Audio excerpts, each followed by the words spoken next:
Yeah, sure, we'll see. I'm gonna check. But, GG for the latest gun sniff inventory. The auto rifle didn't really have that good of a pair to me, but I didn't check those. Good evening, I'm Amna Nawaz. And I'm Jeff Bennett. On the News Hour tonight, the Middle East once again on edge after Iran launches missiles at Tel Aviv in retaliation for Israeli strikes on Iran-backed groups in Lebanon and Gaza. The search for survivors continues in Asheville, North Carolina, as the long cleanup and recovery process begins. We speak to the mayor about what the city needs. The priority is to restore water and power. And in the meantime, we've got to get resources to folks that need drinking water, food, and basic necessities for everyday life. And vice presidential candidates Tim Walz and J.D. Vance are set to square off in their only debate as the election enters the home stretch.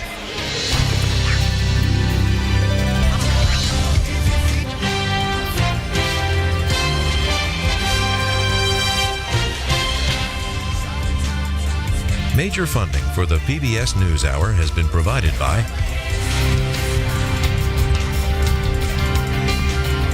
the ongoing support of these individuals and institutions, and friends of the NewsHour, including Kathy and Paul Anderson, and Camilla and George Smith. The Charles F. Kettering Foundation, working to advance inclusive democracies. Learn more at kettering.org. It really matters when you have an opportunity to give back.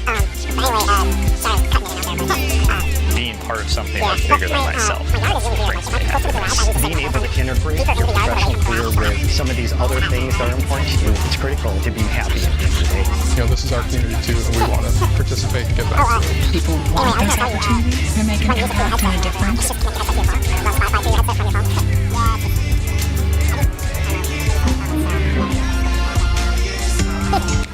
The John S. and James L. Knight Foundation, fostering informed, engaged communities. More at kf.org.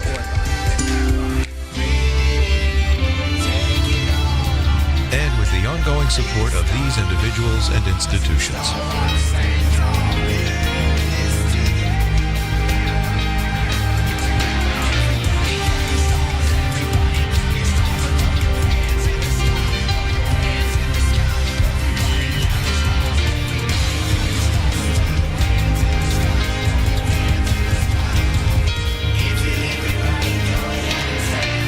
This program was made possible by the Corporation for Public Broadcasting and by contributions to your PBS station from viewers like you.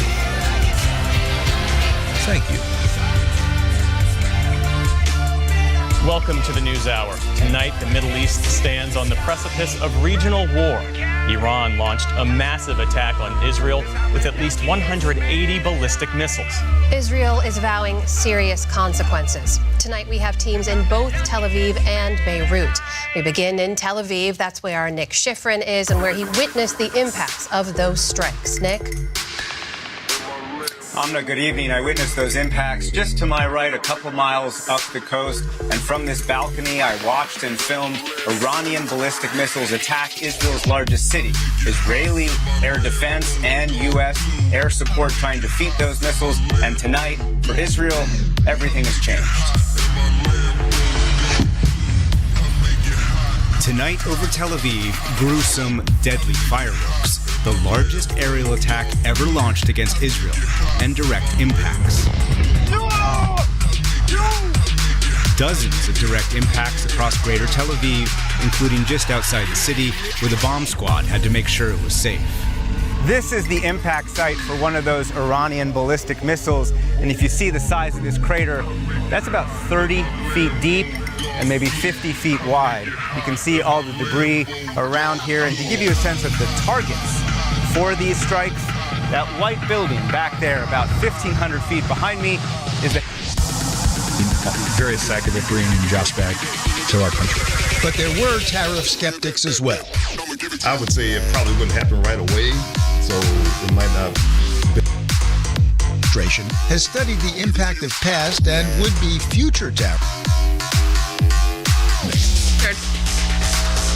Which hurts our export sectors. So when the Trump administration slapped tariffs on imports from multiple countries, including China, it did spur some domestic production and manufacturing.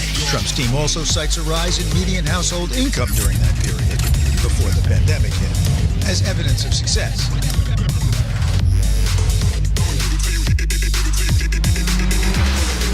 The longtime watchers of the region.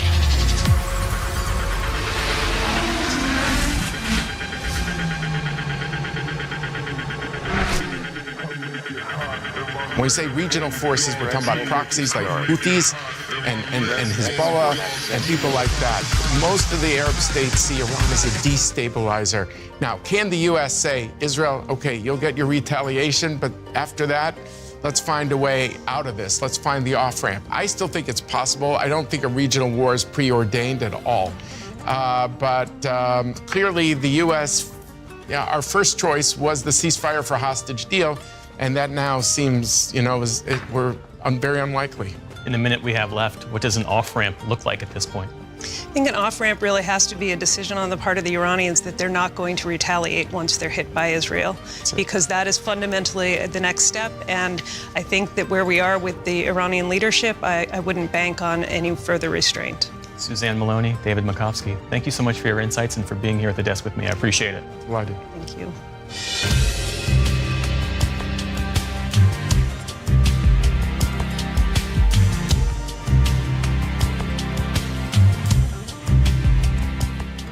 And we start the day's other headlines with 3 new world leaders stepping into the limelight, from France to Japan to Mexico, where the country's first ever female president was sworn in. Claudia Sheinbaum, a scientist and Mexico City's former mayor, officially kicked off her 6-year term after coasting to victory in June's elections. At Mexico's Congress, she vowed to continue the social policies of her predecessor and laid out what she herself brings to the role. Soy madre, abuela. I am a mother, grandmother, scientist, and woman of faith, and as of today, by the will of the people of Mexico, the constitutional president of the United Mexican States. Also today, Japan's parliament confirmed Shigeru Ishiba as the country's new prime minister. He immediately unveiled a new cabinet and pledged to maintain close ties with the U.S. while focusing on the economy. Ishiba also called for a snap parliamentary election for later this month. And the new Prime Minister of France, Michel Barnier, gave his first major address to Parliament. The longtime conservative was heckled by angry lawmakers as he promised to cut that nation's debt. In North Carolina, election officials say they have their work cut out for them to ensure a smooth vote in November following Hurricane Helene. Today, the executive director of the state's Board of Elections said that the destruction is unprecedented and this level of uncertainty this close to Election Day is daunting. She added that the storm closed 12 county election offices in the western part of the state, but no voting equipment was damaged. In-person early voting is set to begin there on October 17th. Breast cancer rates are on the rise, especially among younger women. A new report from the American Cancer Society shows that 1 in 50 women will develop invasive breast cancer before they turn 50 years old. The sharpest increase was among women in their 20s. There was also a steep rise among Asian American and Pacific Islander women. Across all age groups, breast cancer rates went up 1% each year from 2012 to 2021. Breast cancer remains the second leading cause of cancer deaths in the U.S. for women, though fatalities actually dropped by 10% in the last decade due to more screenings and better treatments. On Wall Street today, worries about the situation in the Middle East weighed on stocks. The Dow Jones Industrial Average gave back around 100 points. The NASDAQ dropped more than 250 points, or nearly 1.5%. The S&P 500 also ended lower on the day. And the John D. and Catherine T. MacArthur Foundation has awarded its latest so-called Genius Grants to 22 luminaries in the arts, literature, academia, and science. This year's fellows include more writers, artists, and storytellers than in past years. They include trans cabaret singer Justin Vivian Bond, Sterling Harjo, the filmmaker behind the FX on Hulu series Reservation Dogs about indigenous teens, and author Jason Reynolds, whose work often reflects the experience of Black children. Each winner receives an $800,000 grant they can use however they wish. You can see the full list of winners on our website, pbs.org/newshour. And former President Jimmy Carter celebrates his 100th birthday today. He's the first president to live for a century, going from a peanut farmer to the 39th president of the United States. Carter won the Nobel Peace Prize in 2002 for his humanitarian work and defense of democracy around the globe. He was also a longtime ambassador for Habitat for Humanity, which is building 30 houses over 5 days to mark his birthday. The White House put up a sign today wishing Carter a happy birthday. The building's current resident, Joe Biden, was the first sitting senator to endorse Carter's presidential campaign back in 1976. The White House shared this video tribute today. Happy 100th birthday. You've always been a moral force for our nation and the world.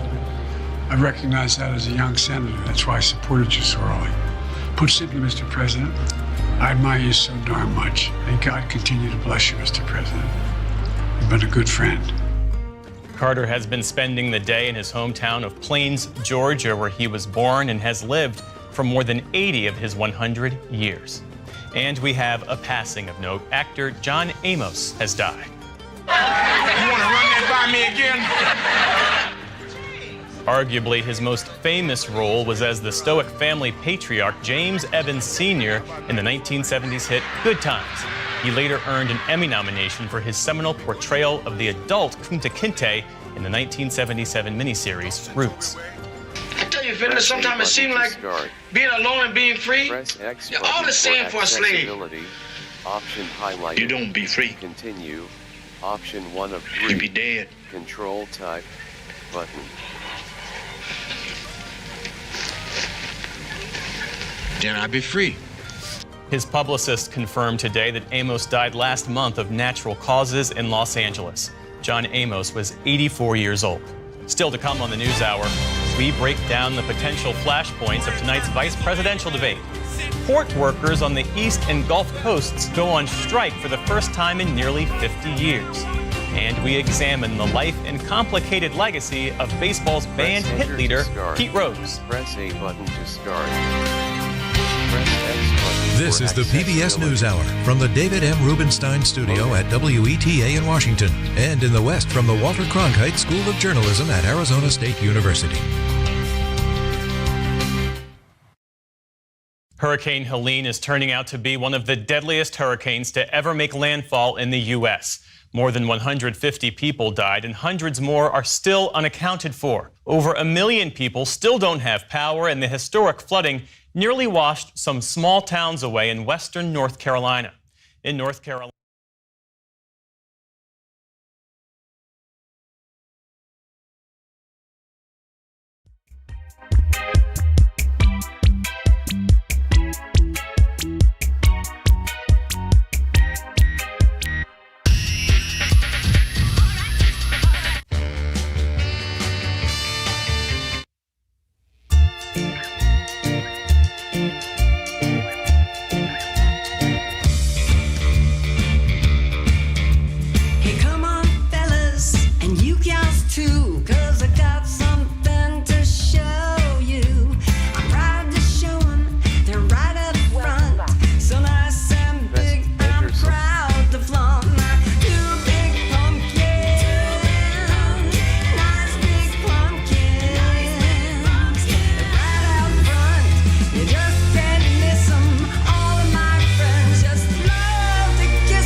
pesticides. Totally real. I work real hard.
It's Fuck Off, overproduced Pause by menu. Martin Hannett. Group Take up. 4.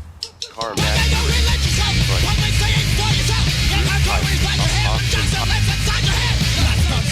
ranks. Like cars. Option highlighted.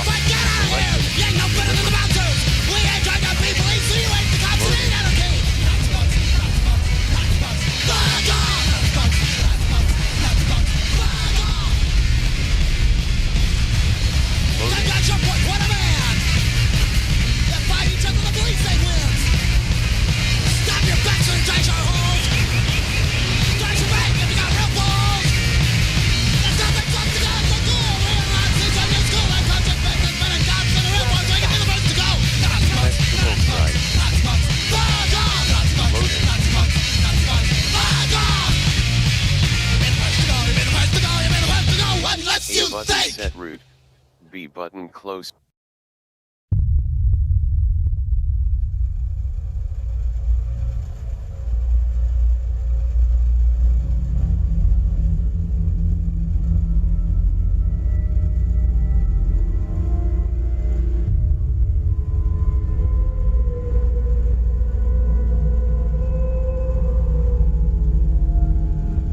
Fast travel, fast traveling.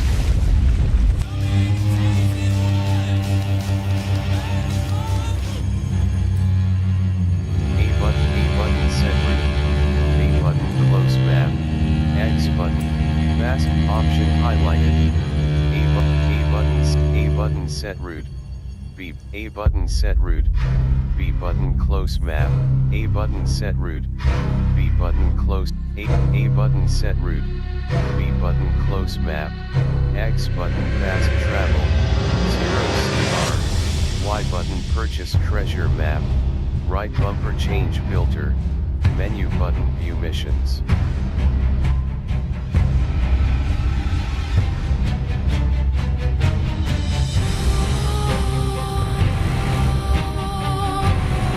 Set route. B button close map. X button fast travel. 0 CR. A button set route. B button close map. X button fast travel. 0 A button set route. B button close map. X button fast. X fast. A button set route. B button close map. X button fast. A button set route. Purchase treasure map. You see that balloon? Page down That's change Stanky, filter. the Horizon mascot. Space view missions. Really wanted me to bring them along for decoration. But you superstars need some floating targets, no? A button set route. B button close map. X button fast travel. 0 CR. Y button A button set route. B button close map. X button fast travel.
Menu.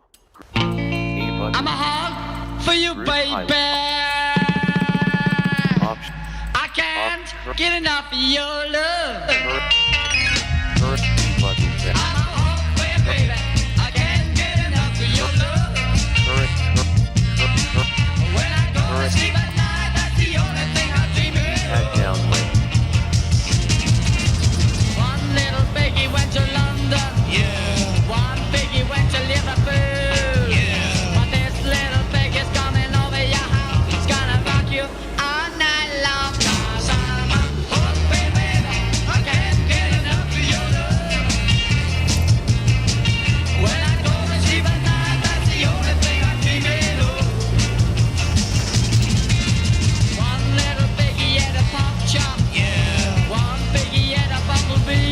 button hashtag. This little pig is coming over your house. Gotta get it this to your sweet lips. 'Cause I'm a hook, baby. I can't get enough of you. When I go to sleep at night, that's the only thing I'm dreaming of. Off, group, off, set, off, add down link.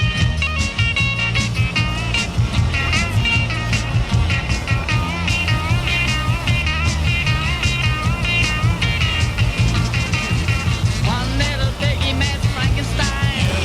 One piggy met Dracula.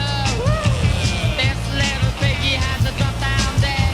'Cause she saw screaming lots of cars. I'm a punk baby. I can't get enough of you. When I go to sleep at night, that's the only thing I'm dreaming of. When I go to sleep at night, that's the only thing I'm dreaming of. When I go to sleep at night, that's the only thing I'm dreaming of.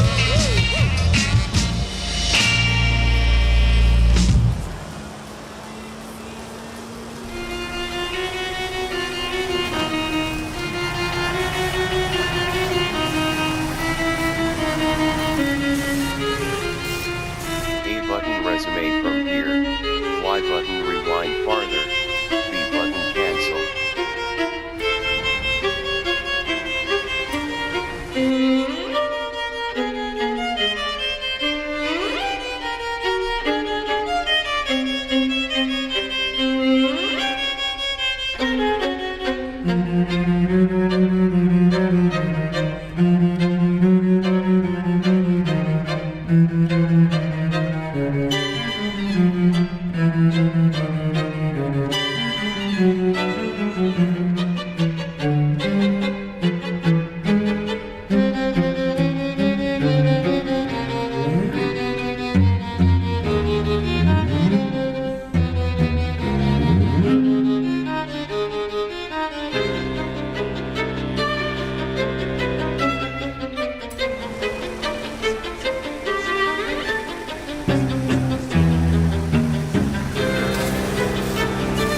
Add down link.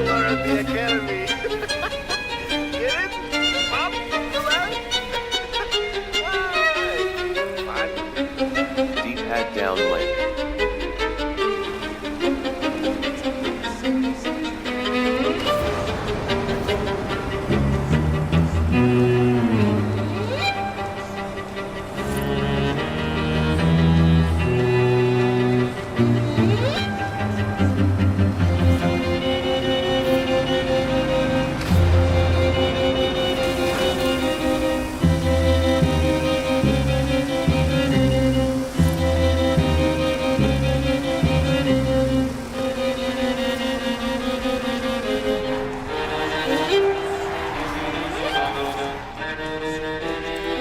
Pause menu. Hot Wheels Academy. Rookie ran. A button pin. B button back. A button unpin. A button collect prize. A button pin. Hot Wheel. Group pilot. Off. Car mastery.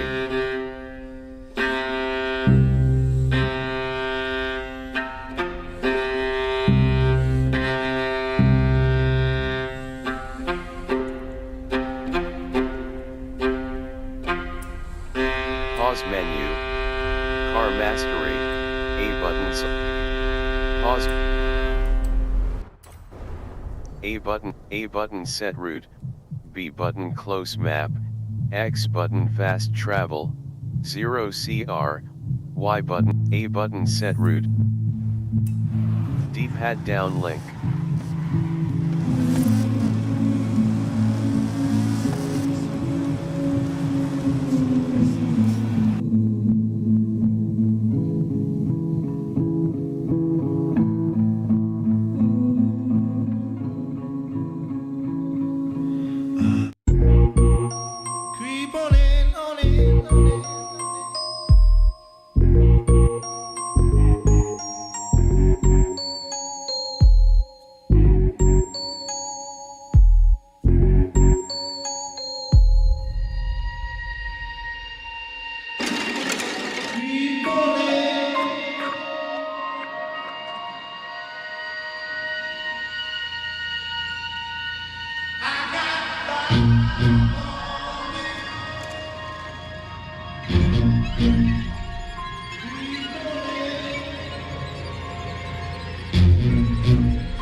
Water lines, road closures, and a lack of basic supplies. 78 years old.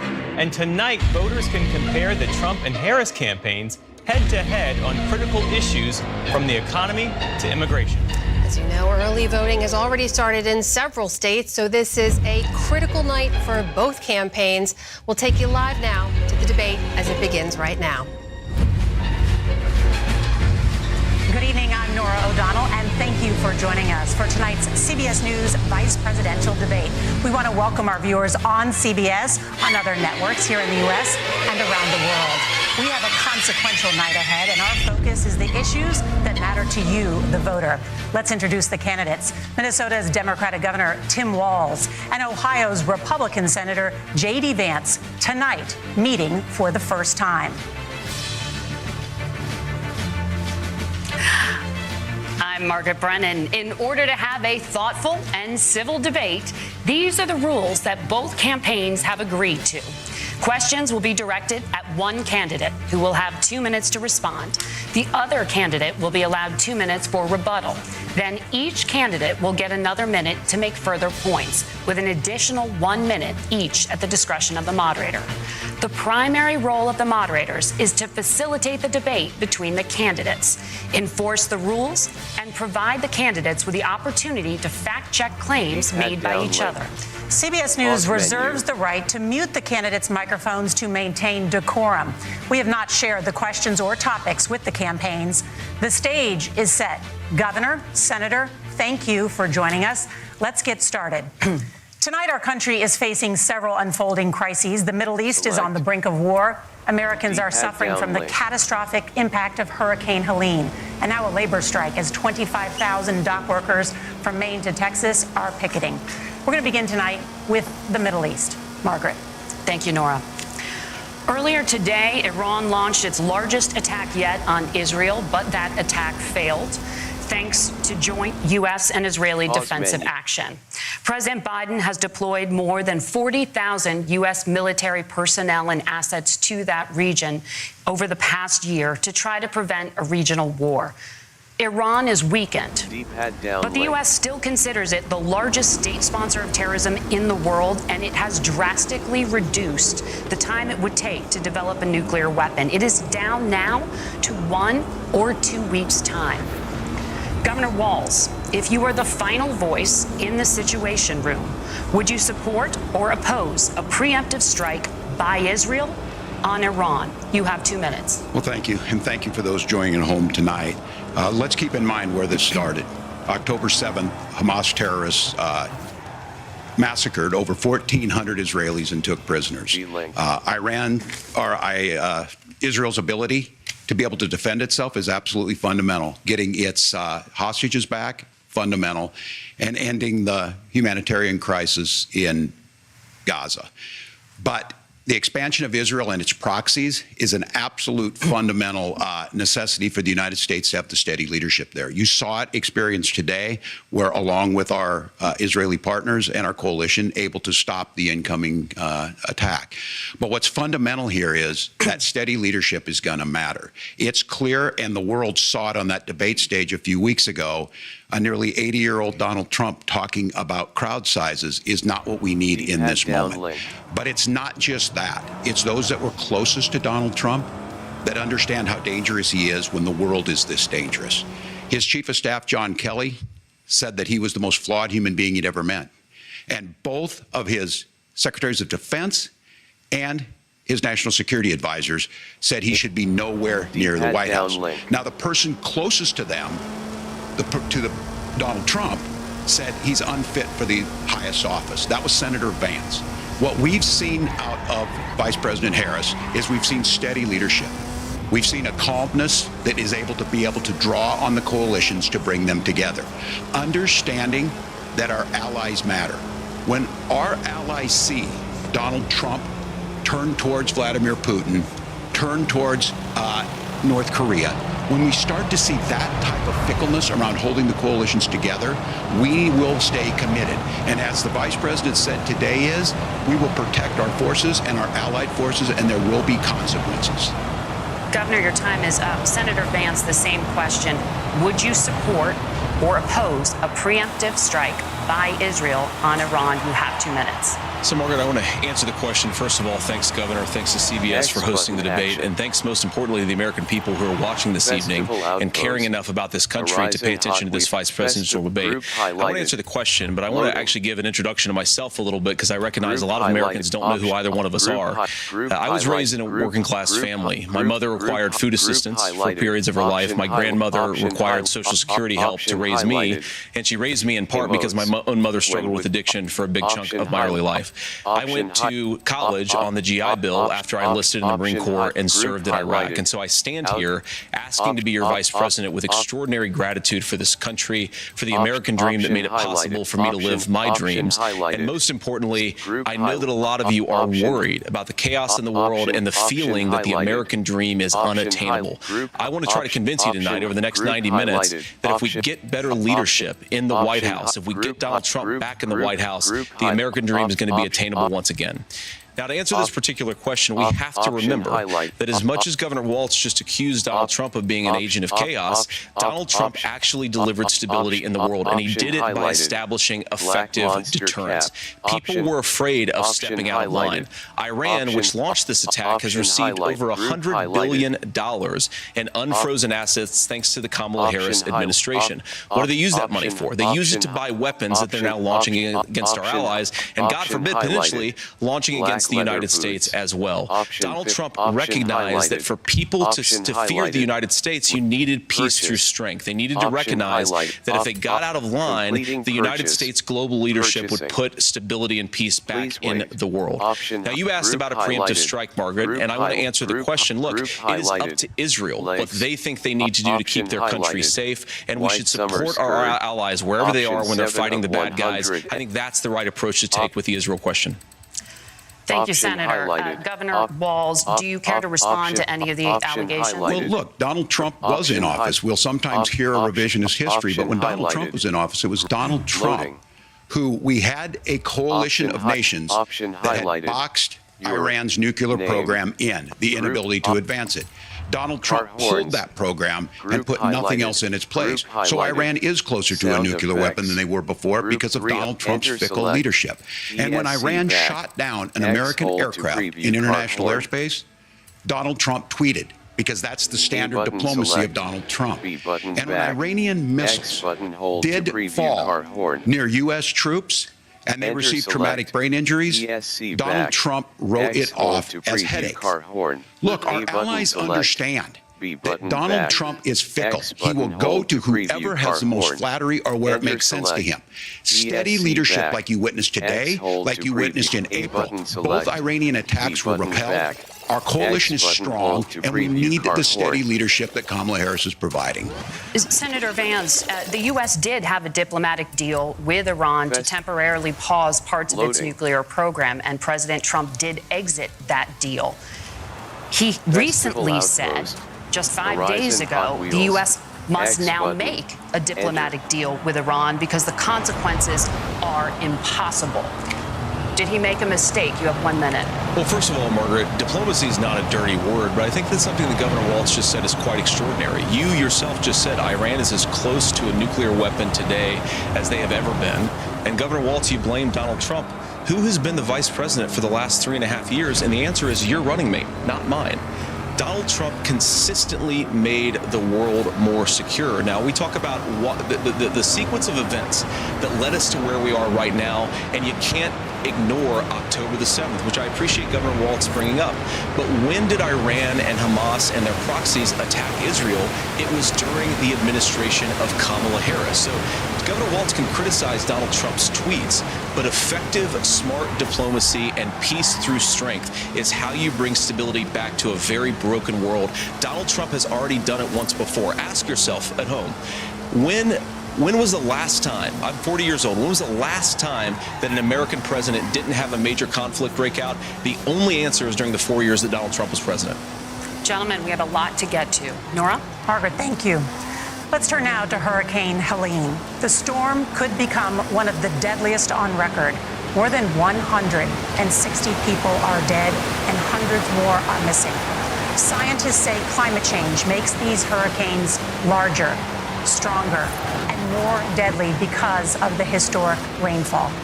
Senator Vance, according to CBS News polling, 7 in 10 Americans and more than 60% of Republicans under the age of 45 favor the U.S. taking steps to try and reduce climate change.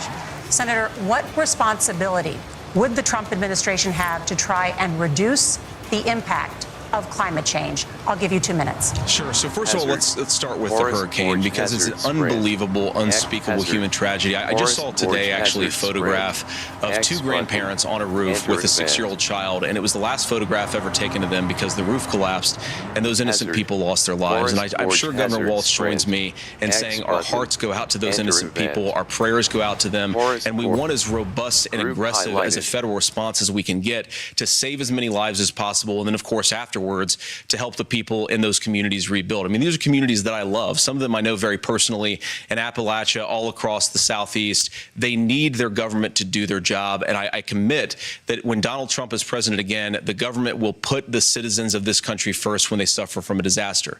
Now, Nora, you asked about climate change. I think this is a very important issue. Look, a lot of people are justifiably worried about all these crazy weather patterns. I think it's important for us, first of all, to say Donald Trump and I support clean air, clean water. We want the environment to be cleaner and safer. But one of the things that I've noticed some of our Democratic friends talking a lot about is a concern about carbon emissions, this idea that carbon emissions drives all of the climate change.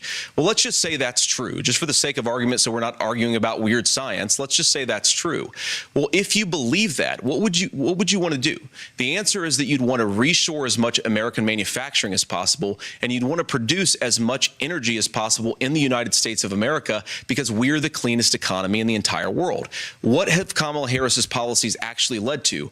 More energy production in China, more manufacturing overseas, more doing business in some of the dirtiest parts of the entire world. And when I say that, I mean the amount of carbon emissions they're doing per unit of economic output. So if we actually care about getting cleaner air and cleaner water, the best thing to do is to double down and invest in American workers and the American people. And unfortunately, Kamala Harris has done exactly the opposite.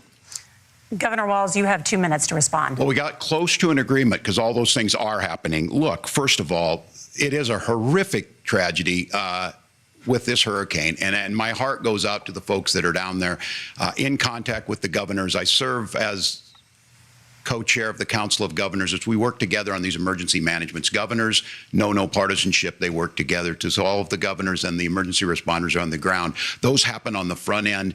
The federal government comes in, makes sure they're there to that we recover. But we're still in that phase where we need to make sure that they're staying there, staying focused. Now, look, coming back to the climate change issue, there's no doubt this thing roared onto the scene faster and stronger than anything we've seen. Senator Vance has said that there's a climate problem in the past. Donald Trump called it a hoax and then joked that these things would make more beachfront property to be able to invest in. What we've seen out of the Harris administration now, the Biden-Harris administration, is we've seen this investment. We've seen massive investments, the biggest in global history that we've seen in the Inflation Reduction Act, has created jobs all across the country. 2,000 in Jeffersonville, Ohio, taking the EV technology that we invented and making it here. 200,000 jobs across the country. The largest solar manufacturing plant in North America sits in Minnesota. But my farmers know climate change is real. They've seen 500-year droughts, 500-year floods back to back. But what they're doing is adapting, and this has allowed them to tell me, look, I harvest corn, I harvest soybean, and I harvest wind. We are producing more natural gas and more oil at any time than we ever have. We're also producing more clean energy. So the solution for us is to continue to move forward, that climate change is real. Reducing our impact is absolutely critical, but this is not a false choice. You can do that at the same time you're creating the jobs that we're seeing all across the country. That's exactly what this administration has done. We are seeing us becoming an energy superpower for the future, not just the current. And that's what absolutely makes sense. And then we start thinking about how do we mitigate these disasters. Thank you. Senator, I want to give you an opportunity to respond there. The governor mentioned that President Trump has called climate change a hoax. Do you agree? Well, look, what the president has said is that if the Democrats, in particular Kamala Harris and her leadership, if they really believe that climate change is serious, what they would be doing is more manufacturing and more energy production in the United States of America, and that's not what they're doing. So clearly, Kamala Harris herself doesn't believe her own rhetoric on this. If she did, she would actually agree with Donald Trump's energy policies. Now, something Governor Walz said I think is important to touch upon, because when we talk about clean energy, I think that's a slogan that often the Democrats will use here. And I'm talking, of course, about the Democratic leadership. And the real issue is that if you're spending hundreds of millions or even billions of dollars of American taxpayer money on solar panels that are made in China, number one, you're going to make the economy dirtier. We should be making more of those solar panels here in the United States of America. Some of them are, Tim, but a lot of them are being made overseas in China, especially the components that go into those solar panels. So if you really want to make the environment cleaner, you've got to invest in more energy production. We haven't built a nuclear facility, I think, one in the past 40 years. Senator. Natural gas, we got to invest more in it. Kamala Harris has done the opposite. That's raised energy prices and also meant that we're doing worse by the climate. Senator, your time is up. Governor, would you like to respond? Well, look, we're producing more natural gas than we ever have. There's no moratorium on that. We're producing more oil. But the folks know, and like I said again, these are not liberal folks. These are not folks that are Green New Deal folks. These are farmers that have been drought one year, massive flooding the next year. They understand that it makes sense. Look, our number one export cannot be topsoil from erosion from these massive storms. We saw it in Minnesota this summer. And thinking about how do we respond to that, we're thinking ahead on this. And what Kamala Harris has been able to do in Minnesota, we're starting to weatherproof some of these things. The infrastructure law that was passed allows us to think about mitigation in the future. How do we make sure that we're protecting by burying our power lines? How do we make sure that we're protecting lakefronts and things that we're seeing more and more of? But to call it a hoax and to take the oil company executives to Mar-a-Lago, say, give me money for my campaign, and I'll let you do whatever you want. We can be smarter about that, and an all-above energy policy is exactly what she's doing, creating those jobs right here. Governor, your time is up. The overwhelming consensus among scientists is that the Earth's climate is warming at an unprecedented rate. Margaret? Thank you, Nora. We're going to turn now to immigration. The crisis at the U.S.-Mexico border consistently ranks as one of the top issues for American voters. Senator Vance, your campaign is pledging to carry out the largest mass deportation plan in American history and to use the U.S. military to do so. Could you be more specific about exactly how this will work? For example, would you deport parents who have entered the U.S. illegally and separate them from any of their children who were born on U.S. soil? You have 2 minutes. So first of all, Margaret, before we talk about deportations, we have to stop the bleeding. We have a historic immigration crisis because Kamala Harris started and said that she wanted to undo all of Donald Trump's border policies. 94 executive orders suspending deportations, decriminalizing illegal aliens, massively increasing the asylum fraud that exists in our system. That has opened the floodgates. And what it's meant is that a lot of fentanyl is coming into our country. I had a mother who struggled with opioid addiction and has gotten clean.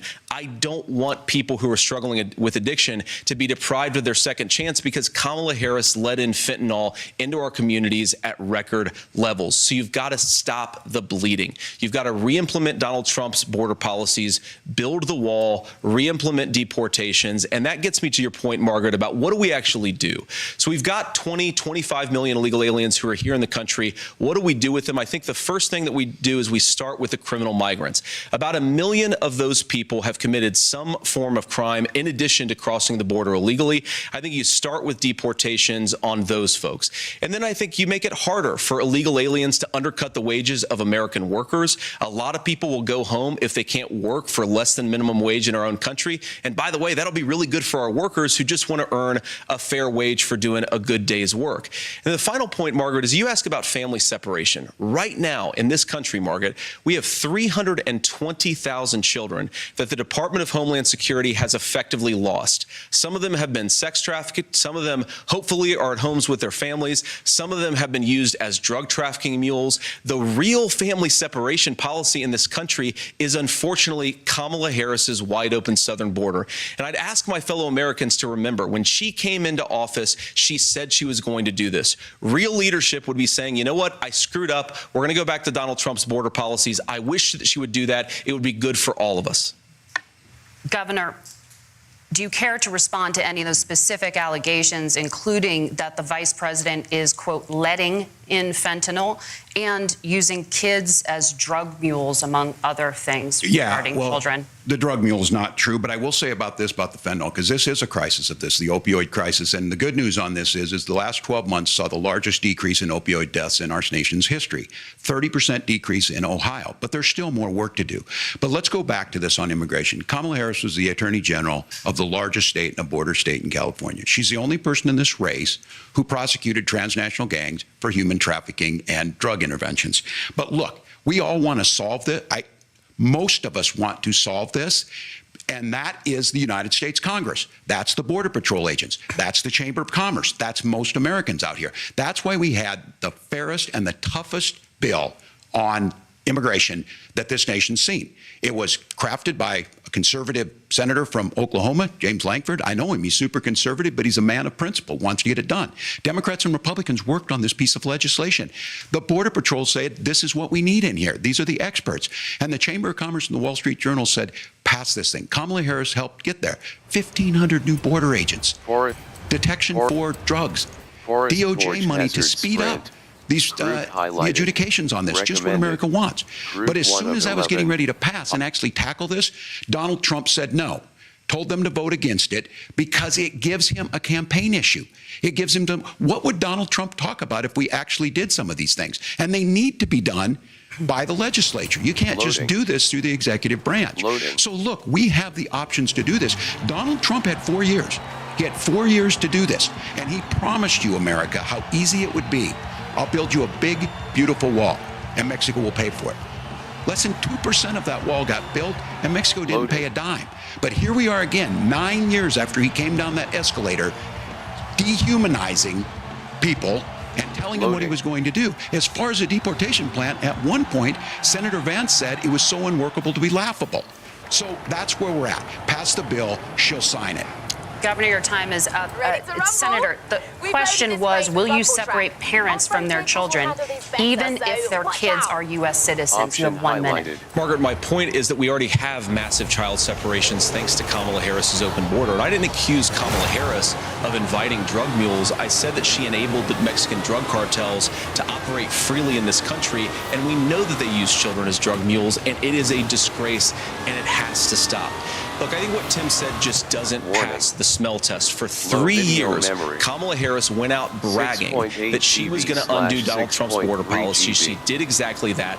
We had a record number of illegal crossings. We had a record number of fentanyl coming into our country. And now that she's running for president, or a few months before, she says that somehow she got religion and cared a lot about a piece of legislation.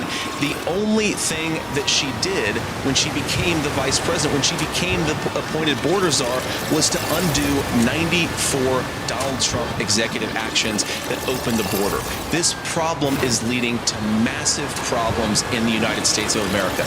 Parents who can't afford health care, schools that are overwhelmed. It's got to stop, and it will when Donald Trump is president again. Senator, your time is up. Governor, what about our CBS News polling, which does show that a majority of Americans, more than 50%, support mass deportations? Look, we fix this issue with a bill that is necessary, but the issue on this is what happens when you don't want to solve it. You demonize it.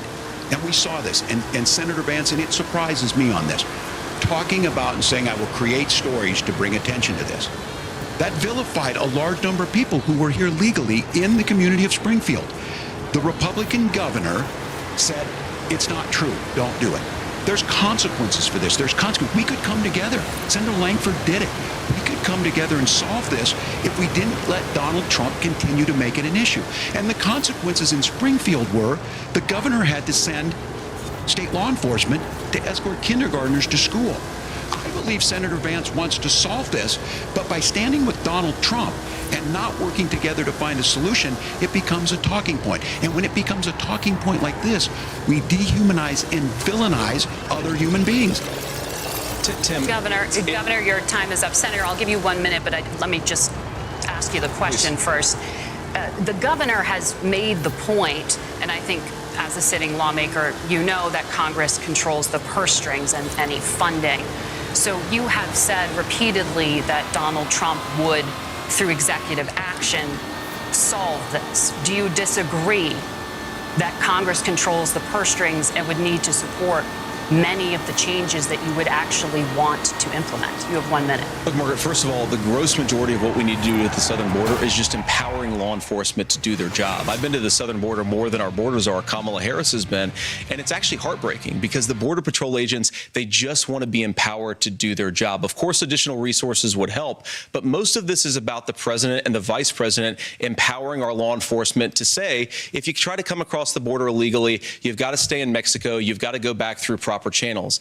Now, Governor Walz brought up the community of Springfield, and he's very worried about the things that I've said in Springfield. Look, in Springfield, Ohio, and in communities all across this country, you've got schools that are overwhelmed, you've got hospitals that are overwhelmed, you have got housing that is totally unaffordable because we brought in millions of illegal immigrants to compete with Americans for scarce homes. The people that I'm most worried about in Springfield, Ohio, are the American citizens who have had their lives destroyed by Kamala Harris's open border. It is a disgrace, Tim. And I actually think, I agree with you. I think you want to solve this problem, but I don't think that Kamala Harris does. Senator, your time is up. Governor, you have 1 minute to respond. Yeah, well, it is law enforcement that asked for the bill. They helped craft it. They're the ones that supported it. That's because they know we need to do this. Look, this issue of continuing to bring this up, of not dealing with it, of blaming migrants for everything. On housing, we can talk a little bit about Wall Street speculators buying up housing and making them less affordable. But it becomes a blame. Look, this bill also gives the money necessary to adjudicate. I agree. It should not take 7 years for an asylum claim to be done. This bill gets it done in 90 days. Then you start to make a difference in this, and you start to adhere to what we know, American principles. Look, I don't talk about my faith a lot. But Matthew 25:40 talks about, to the least amongst us you do unto me. I think that's true of most Americans. They simply want order to it. This bill does it. It's funded. It's supported by the people who do it. And it lets us keep our dignity about how we treat other people. Thank you, Governor. And just to clarify for our viewers, Springfield, Ohio does have a large number of Haitian migrants who have legal status, temporary protected status. Laura? Thank you. Senator, we have so much to get to. Margaret, I think it's important because... We're going to turn out of the economy. Thank you. Margaret, the rules were that you guys were going to fact check. And since you're fact checking me, I think it's important to say what's actually going on. So there's an application called the CBP One app, where you can go on as an illegal migrant, apply for asylum or apply for parole, and be granted legal status at the wave of a Kamala Harris open border wand. That is not a person coming in, applying for a green card and waiting for 10 years. That is the facilitation of illegal immigration, Margaret, by Thank you, Senator, for describing the legal process. We have so much to get to, Senator. Those laws have been on the books since 1990. Thank you, gentlemen. The CBP One app has not been on the books. Gentlemen, the audience can't hear you because your mics are cut. We have so much we want to get to. Thank you for explaining the legal process. Nora? Thank you, Margaret. The economy is a top concern for voters. Each of your campaigns has released an economic plan, so let's talk about the specifics.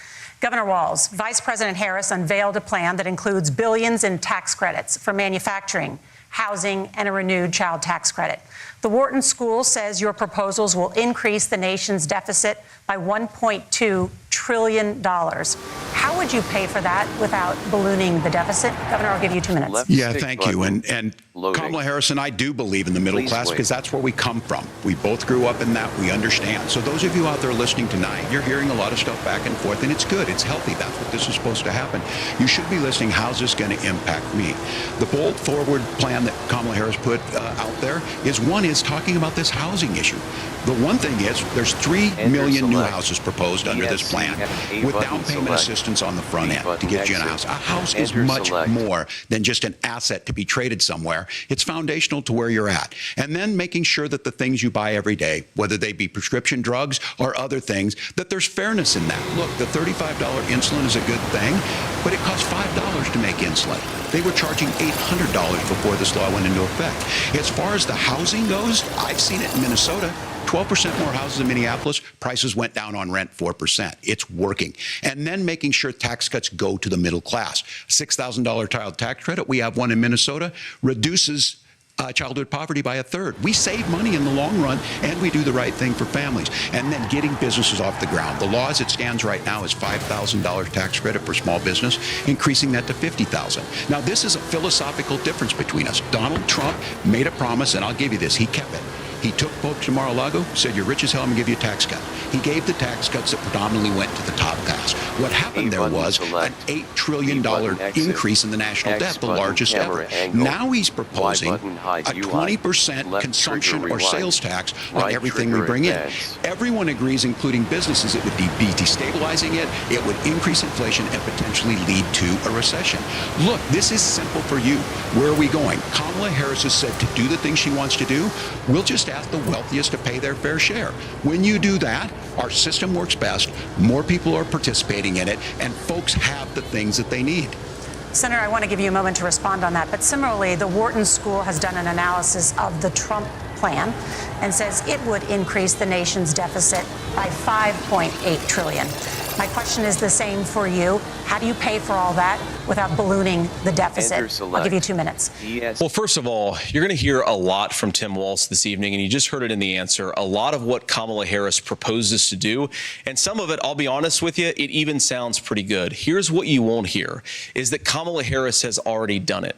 Because she's been the vice president for 3.5 years. She had the opportunity to enact all of these great policies, and what she's actually done instead is drive the cost of food higher by 25%, drive the cost of housing higher by about 60%, open the American southern border and make middle-class life unaffordable for a large number of Americans. If Kamala Harris has such great plans for how to address middle-class problems, then she ought to do them now. Not when asking for a promotion, but in the job the American people gave her 3.5 years ago. And the fact that she isn't tells you a lot about how much you can trust her actual plans. Now, Donald Trump's economic plan is not just a plan, but it's also a record. A lot of those same economists attack Donald Trump's plan, and they have PhDs, but they don't have common sense and they don't have wisdom. Because Donald Trump's economic policies delivered the highest take-home pay in a generation in this country, 1.5% inflation, and to boot, peace and security all over the world. So when people say that Donald Trump's economic plan doesn't make sense, I say look at the record. He delivered rising take-home pay for American workers. Now, Tim admirably admits that they want to undo the Trump tax cuts. But if you look at what was so different about Donald Trump's tax cuts, even from previous Republican tax cut plans, is that a lot of those resources went to giving more take-home pay to middle-class and working-class Americans. It was passed in 2017, and you saw an American economic boom unlike we've seen in a generation in this country. That is a record that I'm proud to run on, and we're going to get back to that common sense wisdom so that you can afford to live the American dream again. I know a lot of you are struggling. I know a lot of you are worried about paying the bills. It's going to stop when Donald Trump brings back common sense to this country. Governor, do you want to respond to that? What has Kamala Harris done for the middle class? Yeah, well, Kamala Harris's day one was Donald Trump's failure on COVID that led to the collapse of our economy. We were already before COVID in a manufacturing recession, but 10 million people out of work, largest percentage since the Great Depression. 9 million jobs closed on that. That was day one. Whether it was the Infrastructure Act or other things we moved. Now, you made a question about experts, said this. I've made a note of this. Economists can't be trusted. Science can't be trusted. National security folks can't be trusted. Look, if you're going to be president, you don't have all the answers. Donald Trump believes he does. My pro tip of the day is this. If you need heart surgery, listen to the people at the Mayo Clinic in Rochester, Minnesota, not Donald Trump. And the same thing goes with this. And I ask you out there, teachers, nurses, truck drivers, whatever. How is it fair that you're paying your taxes every year and Donald Trump hasn't paid any federal tax in the last 15 years, and the last year as president? That's what's wrong with the system. There's a way around it, and he's bragged about that. We're just asking for fairness in it, and that's all you want. You have a minute. Governor, you say trust the experts, but those same experts for 40 years said that if we shift our manufacturing base off to China, we'd get cheaper goods. They lied about that. They said if we shift our industrial base off to other countries, to Mexico and elsewhere, it would make the middle class stronger. They were wrong about that. They were wrong about the idea that if we made America less self-reliant, less productive in our own nation, that it would somehow make us better off, and they were wrong about it. And for the first time in a generation, Donald Trump had the wisdom and the courage to say to that bipartisan consensus, we're not doing it anymore. We're bringing American manufacturing back. We're unleashing American energy. We're going to make more of our own stuff. And this isn't just an economic issue. I mean, I've got 3 beautiful little kids at home, 7, 4, and 2, and I love them very much, and I hope they're in bed right now. But look, so many of the drugs, the pharmaceuticals that we put in the bodies of our children are manufactured by nations that hate us. This has to stop, and we're not going to stop it by listening to experts. We're going to stop it by listening to common sense wisdom, which is what Donald Trump governed on. Senator, your time is up. Governor Walz, can you address that? I mean, voters say they trust Donald Trump on the economy more. Why? If you're listening tonight and you want billionaires to get tax cuts, you heard what the numbers were. Look, I'm a union guy on this. I'm not a guy who wanted to ship things overseas, but I understand that, look, we produce soybeans and corn. We need to have fair trading partners. That's something that we believe in. I think the thing that most concerns me on this is Donald Trump was the guy who created the largest trade deficit in American history with China. So the rhetoric is good.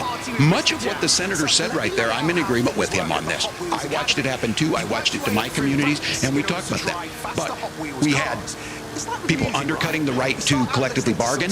We had right-to-work states made it more difficult. We had companies that were willing to ship it over, and we saw people profit. Folks that are venture capital in some cases, putting money into companies that were overseas.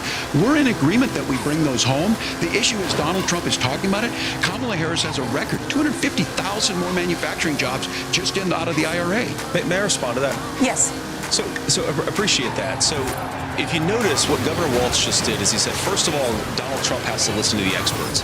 And then when he acknowledged that the experts screwed up, he said, well, Donald Trump didn't do nearly as good of a job as the statistics that he did. So what Tim Walz is doing, and I honestly, Tim, I think you got a tough job here, because you've got to play whack-a-mole. You've got to pretend that Donald Trump didn't deliver rising take-home pay, which of course he did.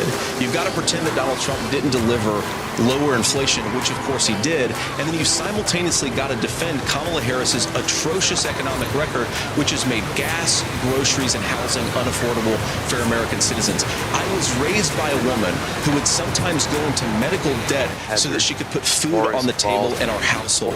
I know what it's like to not be able to afford the things that you need to afford. We can do so much better. To all of you watching, we can get back to an America that's affordable again. We just got to get back to common sense economic principles. I hope we have a conversation on health care then. Senator, Governor. Please. Thank you. Margaret? We have a lot to get to ahead, gentlemen, on many topics. But right now, I want to talk about personal qualifications. The vice president is often the last voice the president hears before making consequential decisions. We want to ask you about your leadership qualities. Governor Walz, you said you were in Hong Kong during the deadly Tiananmen Square protests in the spring of 1989. But Minnesota Public Radio and other media outlets are reporting that you actually didn't travel to Asia until August of that year. Can you explain that discrepancy? Yeah, well, and to the folks out there who didn't get at the top of this, look, I grew up in small rural Nebraska, town of 400, town that you rode your bike with your buddies till the streetlights come on, and I'm proud of that service. I joined the National Guard at 17, worked on family farms, and then I used the GI Bill to become a teacher, passionate about it, a young teacher. My first year out, I got the opportunity in the summer of '89 to travel to China.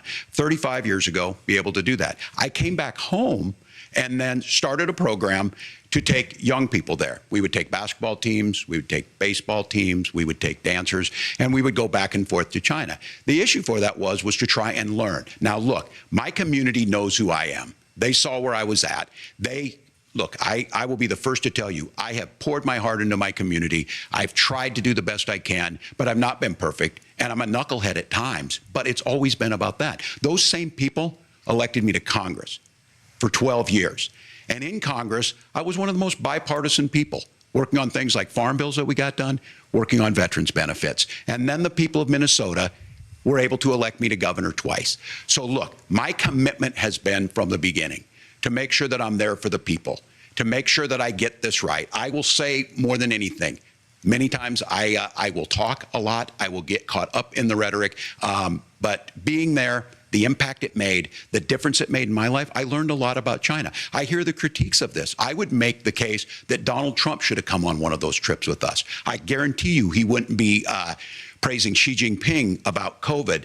And I guarantee you he wouldn't start a trade war that he ends up losing. So this is about trying to understand the world. It's about trying to do the best you can for your community. And then it's putting yourself out there and letting your folks understand what it is. My commitment, whether it be through teaching, which I was good at, or whether it was being a good soldier or was being a good member of Congress, those are the things that I think are the values that people care about.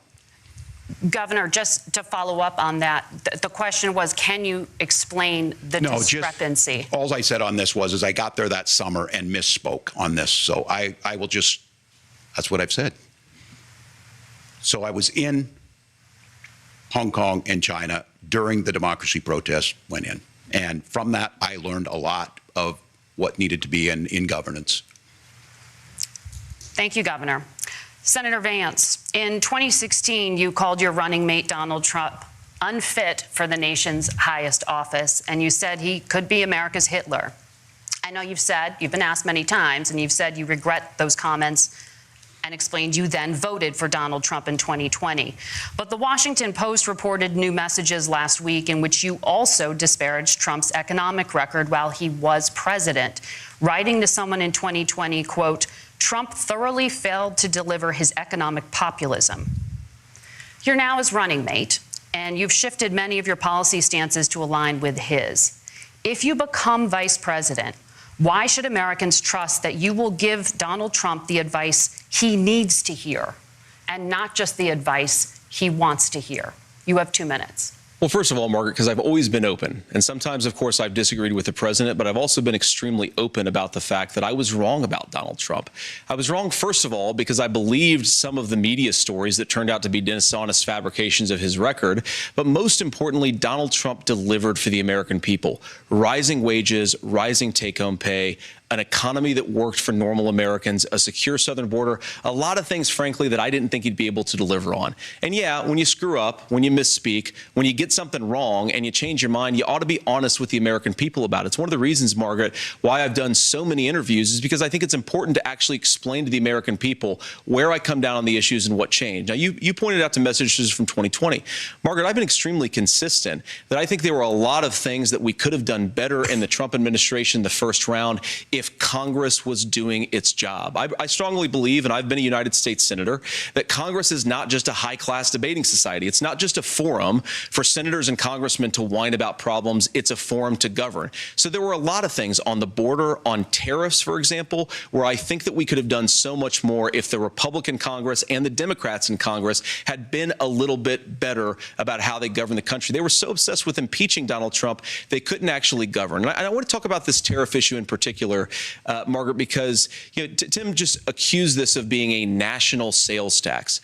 Look, the one thing, and you're probably surprised to hear me praising Joe Biden, but the one thing that Joe Biden did is he continued some of the Trump tariffs that protected American manufacturing jobs. And it's the one issue, the most pro-worker part of the Biden administration, it's the one issue where Kamala Harris has run away from Joe Biden's record. Think about this. If you're trying to employ slave laborers in China at $3 a day, you're going to do that and undercut the wages of American workers unless our country stands up for itself and says you're not accessing our markets unless you're paying middle-class Americans a fair wage. Senator, your time is up. Nora? Thank you. Now to the issue of reproductive rights. Governor Walz, after Roe versus Wade was overturned, you signed a bill into law that made Minnesota one of the least restrictive states in the nation when it comes to abortion. Former President Trump said in the last debate that you believe abortion, quote, in the 9th month is absolutely fine. Yes or no? Is that what you support? I'll give you 2 minutes. That's not what the bill says, but look, this issue is what's on everyone's mind. Donald Trump put this all into motion. He brags about how great it was that he put the judges in and overturned Roe versus Wade, 52 years of personal autonomy. And then he tells us, oh, we send it to the states. It's a beautiful thing. Amanda Zaworski would disagree with you on it's a beautiful thing. A young bride in Texas waiting for their child at 18 weeks. She has a complication, a tear in the membrane. She needs to go in. The medical care at that point needs to be decided by the doctor. And that would have been an abortion. But in Texas, that would have put them in legal jeopardy. She went home, got sepsis, nearly dies, and now she may have difficulty having children. Or in Kentucky, Hadley Duvall, a 12-year-old child raped and impregnated by her stepfather. Those are horrific. Now, when God asked about that, Senator Vance said 2 wrongs don't make a right. There is no right in this. So in Minnesota, what we did was restore Roe versus Wade. We made sure that we put women in charge of their health care. But look, this is not where, if you don't know Amanda or a Hadley, you soon will. Their Project 2025 is going to have a registry of pregnancies.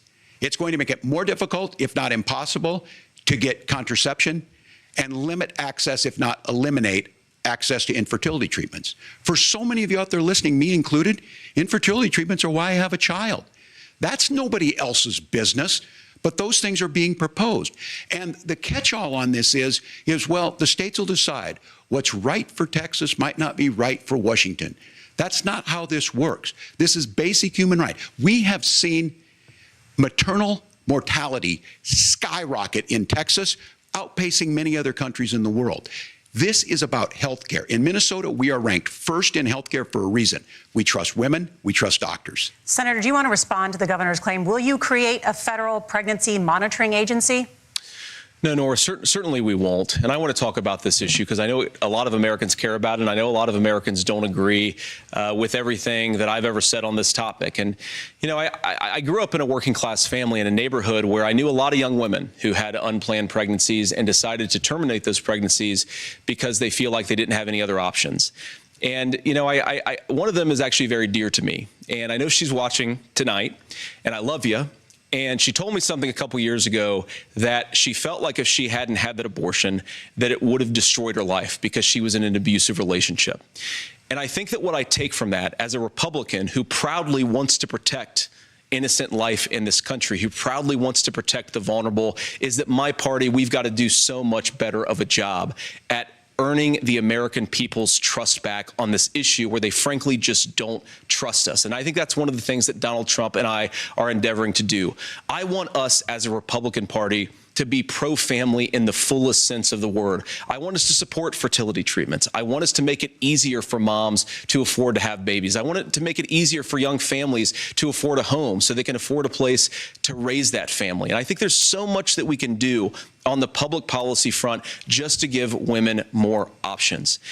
Now, of course, Donald Trump has been very clear that on the abortion policy specifically, that we have a big country and it's diverse. And California has a different viewpoint on this than Georgia. Georgia has a different viewpoint from Arizona. And the proper way to handle this, as messy as democracy sometimes is to let voters make these decisions, let the individual states make their abortion policy. And I think that's what makes the most sense in a very big, a very diverse, and let's be honest, sometimes a very, very messy and divided country.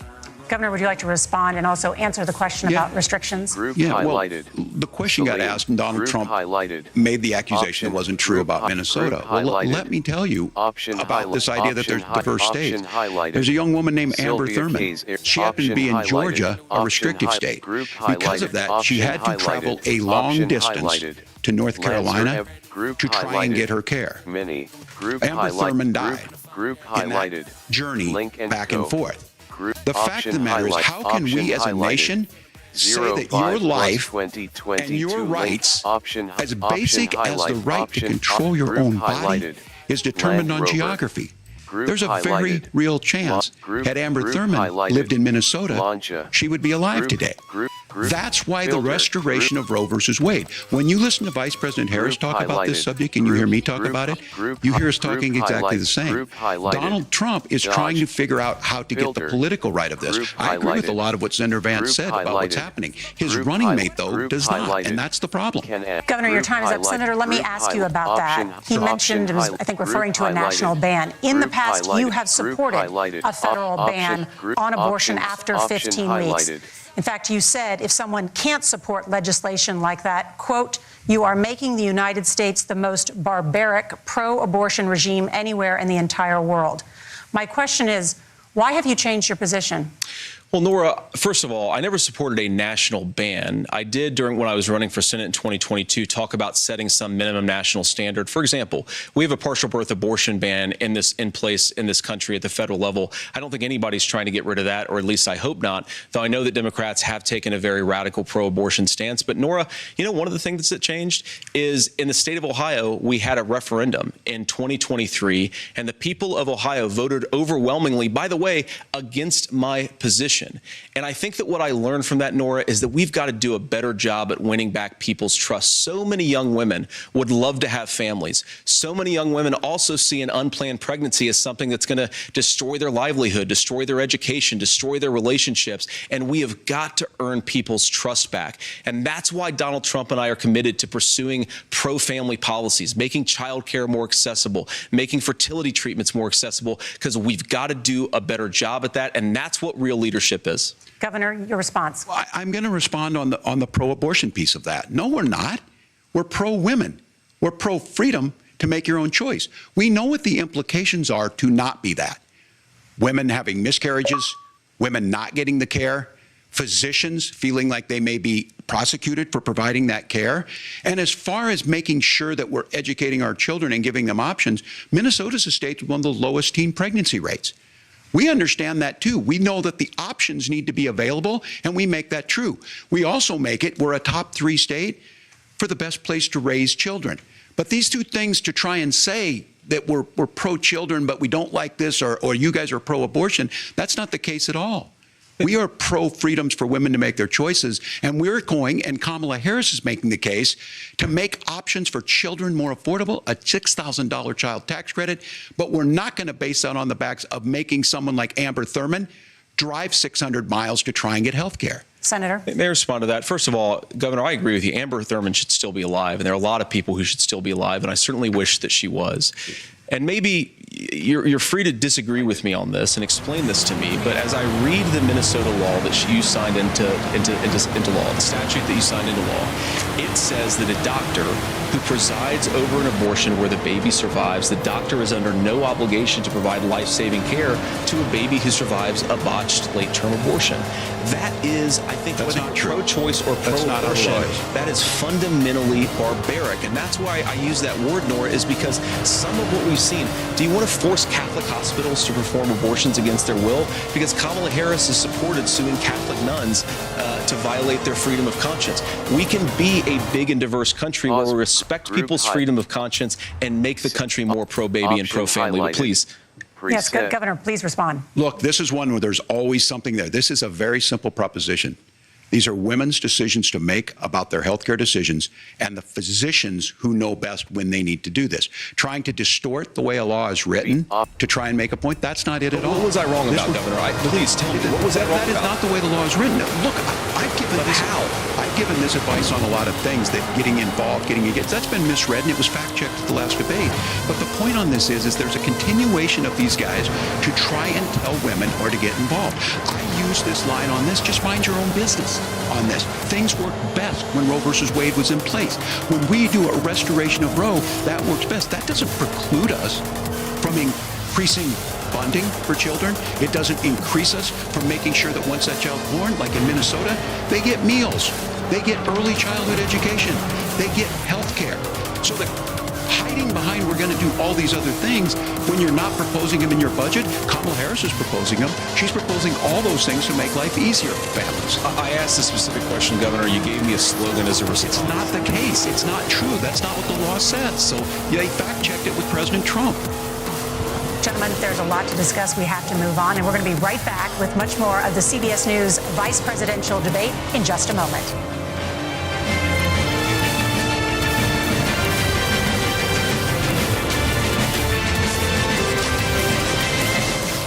This PBS News presentation is made possible by Consumer Cellular. This is Sam. How may I help you? This is a pocket dial. Well, somebody's pocket. Thought I'd let you know that with Consumer Cellular, you get nationwide coverage with no contract. That's kind of our thing. Have a nice day. and by the Corporation for Public Broadcasting, and by contributions to your PBS station from viewers like you. Thank you.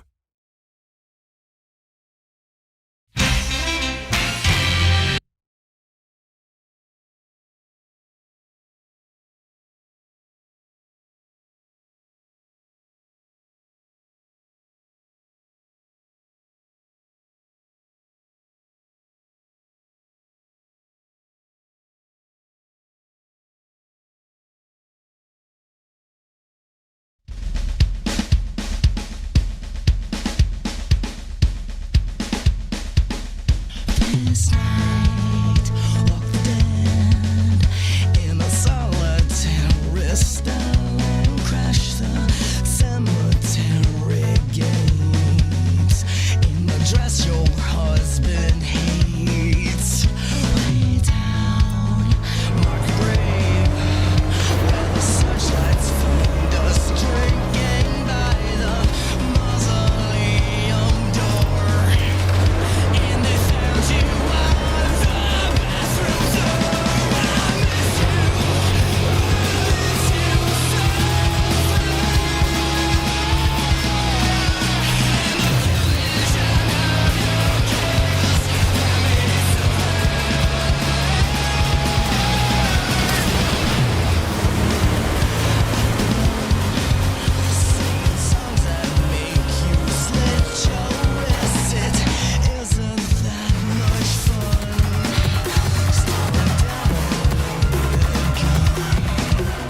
Forest Falls Hazard Sprint. A button continue. X button restart.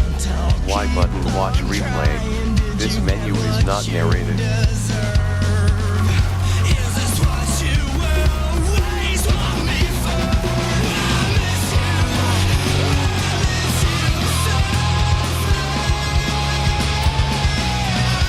Loading. Left stick button. Loading. A button select. B button exit. A button select. B button exit. X button.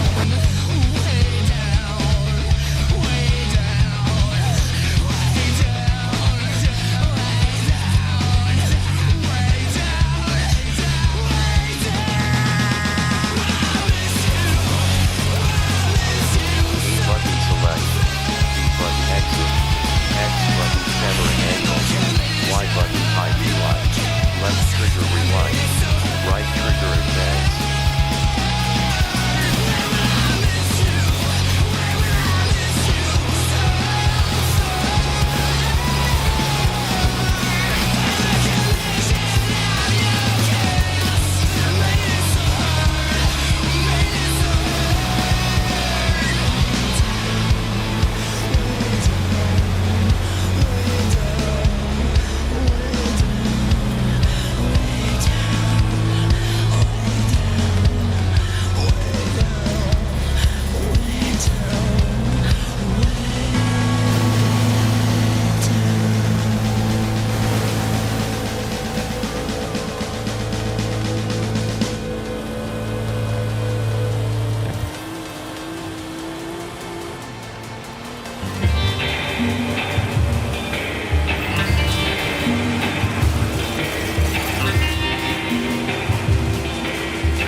I'm back from the dead.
Do to make a difference. It's not. I'm Amna Nawaz. And I'm Jeff Bennett. On the NewsHour tonight, The PBS NewsHour, your source for news you can trust, asking tough questions. should Democrats supply their votes if it means avoiding a government shutdown? Well, right now, it's very much in the hands of the Republicans in Congress to be able to do just that. Russia right now has you outmanned, outgunned. Is it time to think about negotiating a settlement? I'm ready to negotiate now with people who really want peace. Covering events as they unfold. How long will Norfolk Southern maintain a presence in East Palestine? As long as it takes. All the homes are gone, all the buildings are gutted. What goes through your mind when you see fire that close to your home? Oh my God, am I gonna die? From Capitol Hill. And even by the standards of this Congress, the drama and the stakes for this week are perilously high. To around the world. 8 soldiers died in the second deadliest attack on Israeli forces of the war. What's your message to the Ukrainians who had to live through occupation? I think that they survived through this. Exploring political divides. Have you tried to have a conversation with some of the folks who have a different view on these issues? Oh, yeah. They've been pretty interesting. Highlighting issues across the country. You've got larger groups, more people coming across in more remote crossings. What does that mean for your team? It makes it incredibly difficult for us to respond. Examining nationwide controversies. How does this election cycle make you feel in one word? Nervous. Focusing on issues that matter. Studies show that young women are experiencing the highest rate of increase in cancer diagnoses. Addressing changes to our environment. As we expose more shorelines, we're likely to see more dust. And that's toxic dust because there is arsenic and heavy metal in this lake bed. Committed to arts and culture. U2 is either the most honest and committed band out there or the most pretentious and, self-righteous. No, not self-righteous. And that is the News Hour. For tonight, I'm Jeff Bennett. And I'm Amna Navaz. On behalf of the entire NewsHour team, thank you for joining us.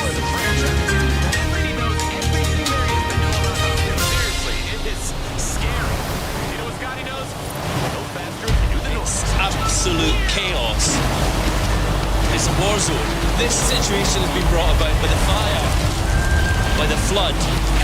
It's going to transform the whole place. Oh, that is crazy. Have you got visual of it? These intruders are walking straight into trouble. Another pride will kill these cops. Horizon Hot Wheels. Festival site. Group off. My cars. Group hot. In this historic election, Vance had this endless ambition to get somewhere. This is a guy who is super competitive. their influences and ideas. A pragmatic problem solver who really believes that government can and should help people. He feels that the world is moving too fast and it's casting away its old rules too fast. This election just became even more important than it was before. Premieres Tuesday, October 8th, 10, 9 Central, only on PBS. A button select. B button back. X button. A button select. A button select. A button select. A button select. B button back. X button. A button select.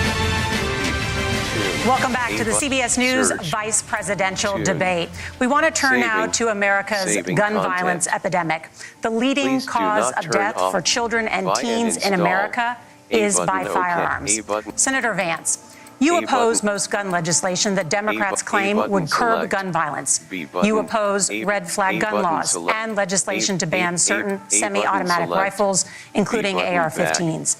So let me ask you, earlier this year, for the first time, the parents of a school shooter were convicted of involuntary manslaughter and sentenced to 10 years in prison. Do you think holding parents responsible could curb mass shootings? I'll give you 2 minutes.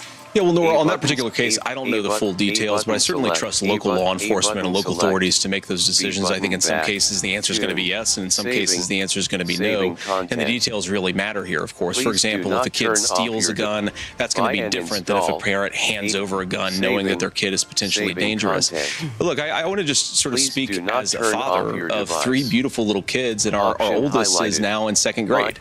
And like a lot of parents, we send our kids to school with such hope and such joy and such pride at their little faces on the first day of school. And we know, unfortunately, that a lot of kids are going to experience this terrible epidemic of gun violence. And of course, our hearts go out to the families that are affected by this terrible stuff. And we do have to do better. And I think that Governor Walz and I actually probably agree that we need to do better on this. The question is just how do we actually do it? Now, here's something that really bothers me and worries me about this epidemic of violence. The gross majority, close to 90% in some of the statistics I've seen, of the gun violence in this country is committed with illegally obtained firearms. And while we're on that topic, we know that thanks to Kamala Harris's open border, we've seen a massive influx in the number of illegal guns run by the Mexican drug cartel. So that number, the amount of illegal guns in our country is higher today than it was 3.5 years ago. But what do we do about the schools? What do we do to protect our kids? And I think the answer is, and I say this not loving the answer, because I don't want my kids to go to school in a school that feels unsafe or where there are visible signs of security. But I unfortunately think that we have to increase security in our schools. We have to make the doors lock better. We have to make the doors stronger. We've got to make the windows stronger. And of course, we've got to increase school resource officers, because the idea that we can magically wave a wand and take guns out of the hands of bad guys, it just doesn't fit with recent experience. So we've got to make our schools safer. And I think we've got to have some common sense bipartisan solutions for how to do that. Governor, you have 2 minutes. Well, I think all the parents watching tonight, this is your biggest nightmare. Look, I got a 17-year-old, and and he witnessed a shooting at a community center playing volleyball. Those things don't leave you. As a member of Congress, I sat in my office surrounded by dozens of the Sandy Hook parents, and they were looking at my 7-year-old picture on the wall. Their 7-year-old were dead, and they were asking us to do something. And look, I'm a hunter. I own firearms. The vice president is. We understand that the Second Amendment is there, but our first responsibility is to our kids to figure this out. In Minnesota, we've enacted enhanced red flag laws, enhanced background checks, and we can start to get data. But here's the problem. If we really want to solve this, we've got folks that won't allow research to be even done on gun violence. And this idea that we should just live with it, here's what I do think, that this is a good start to the conversation. I 100% believe that Senator Vance hates it when these kids, it's abhorrent and it breaks your heart. I agree with that. But that's not far enough when we know there are things that work. I've spent time in Finland and seen some Finnish schools. They don't have this happen, even though they have a high gun ownership rate in the country. There are reasonable things that we can do to make a difference. It's not infringing on your Second Amendment. And the idea to have some of these weapons out there, it just doesn't make any sense. Kamala Harris, as an attorney general, worked on this issue. She knows that it's there. No one's trying to scaremonger and say we're taking your guns, but I ask all of you out there, do you want your schools hardened to look like a fort? Is that what we have to go? When we know there's countries around the world that their children aren't practicing these types of drills. They're being kids. We owe it to them to get a fix. These are things that shouldn't be that difficult. You can still keep your firearms, and we can make a difference. We have to. If you're listening tonight, this breaks your heart. Senator? Tim, first of all, I didn't know that your 17-year-old witnessed a shooting. I'm sorry about that, and I hope appreciate it's doing okay. Christ have mercy. It is awful. And I appreciate what Tim said, actually, about Finland, because I do think it illustrates some of the frankly, weird differences between our own country's gun violence problem and Finland. Is, okay, first of all, we have way higher rates of mental health abuse, or mental health substance abuse. We have way higher rates of depression, way higher rates of anxiety. We unfortunately have a mental health crisis in this country that I really do think that we need to get to the root causes of, because I don't think it's the whole reason why we have such a bad gun violence problem, but I do think it's a big piece of it. Another driver of the gun violence epidemic, especially that affecting our kids, it doesn't earn as many headlines, but is the terrible gun violence problem in a lot of our big cities. And this is why we have to empower law enforcement to arrest the bad guys, put them away, and take gun offenders off the streets. I think there's a whole host of things that we can do here, but I do think at our schools we've got to talk about more security. Senator, thank you. Governor, you previously opposed an assault weapons ban, but only later in your political career did you change your position. Why? Yeah, I sat in that office with those Sandy Hook parents. I've become friends with school shooters. I've seen it. Look, the NRA, I was an NRA guy for a long time. They used to teach gun safety. I'm of an age where my shotgun was in my car so I could pheasant hunt after football practice. That's not where we live today. And several things I want to mention on this is, talking about cities and where it's at, the number one where the most firearm deaths happen in Minnesota are rural suicides. And we have an epidemic of children getting guns and shooting themselves. And so we have, and we should look at all of the issues. Making sure folks have health care and all that, but I want to be very careful. This idea of stigmatizing mental health, just because you have a mental health issue doesn't mean you're violent. And I think what we end up doing is we start looking for a scapegoat. Sometimes it just is the guns. It's just the guns, and there are things that you can do about it. But I do think that this is one, and I think this is a healthy conversation. I think there's a capacity to find solutions on this that work, protect the Second Amendment, protect our children. That's our priority. Gentlemen, thank you. Margaret? Thank you, Nora. Let's turn now to the top contributor to inflation, the high cost of housing and rent. There's a shortage of more than 4 million homes in the United States, and that contributes to the high housing prices. Governor Walz, the Harris campaign promises a $25,000 down payment assistance for first-time home buyers and a $10,000 tax credit. They also promise to build 3 million new homes. Where are you building these homes, and won't handing out that kind of money just drive up prices higher? No, it's not handing out. We have, first, let me say this issue of housing, and I think those of you listening on this, the problem we've had is that we've got a lot of folks that see housing as another commodity. It can be bought up, it can be shifted, it can be moved around. Those are not folks living in those houses. Those of you listening tonight, that house is a big deal. I bought and owned one house in my life. My mom still lives in the house where I was. And when I think of a house, I'm thinking of Christmas services after midnight mass where you go with your family. We need to make it more affordable. And one of the things, as I said, this program that the Vice President is pushing forward and bringing a new way of approaching this is something we're doing in Minnesota from that lead. We in the state invested in making sure our housing was the biggest investment that we'd ever made in housing. It starts to make it easier. We cut some of the red tape. Local folks, look, we can't do it at the federal level, but local folks make it easier to build those homes. And then that down payment assistance. I can tell all of you out there, one of the, certainly for me, using the GI Bill was one thing, but a veteran's home loan, the big thing about a veteran's home loan is you don't have to pay the down payment. Those are things that make it there. Now, look, you're going to pay it back, and you're going to pay your mortgage. Those are things that we know in the long run, the appreciated value, the generational wealth that's created from it. And I will give Minneapolis an example. Minneapolis is the one city where we've seen the lowest inflation rates. We've seen a 12% increase in stock because we put some of these things in, and we're implementing a state program to make sure we give some of that down payment assistance. We get it back from people because here's what we know. People with stable housing end up with stable jobs. People with stable housing have their kids able to get to school. All of those things in the long run end up saving our money. And that's the thing that I think we should be able to find some common ground in, but we can't blame immigrants for the only reason. That's not the case that's happening in many cities. The fact of the matter is that we don't have enough naturally affordable housing, but we can make sure that the government's there to help kickstart it, create that base. Governor, your time is up. Senator Vance, as far as your campaign's position, the promise is to seize federal lands to build homes, remove regulation, provide tax breaks, and cut back on immigration, which you say pushes up prices.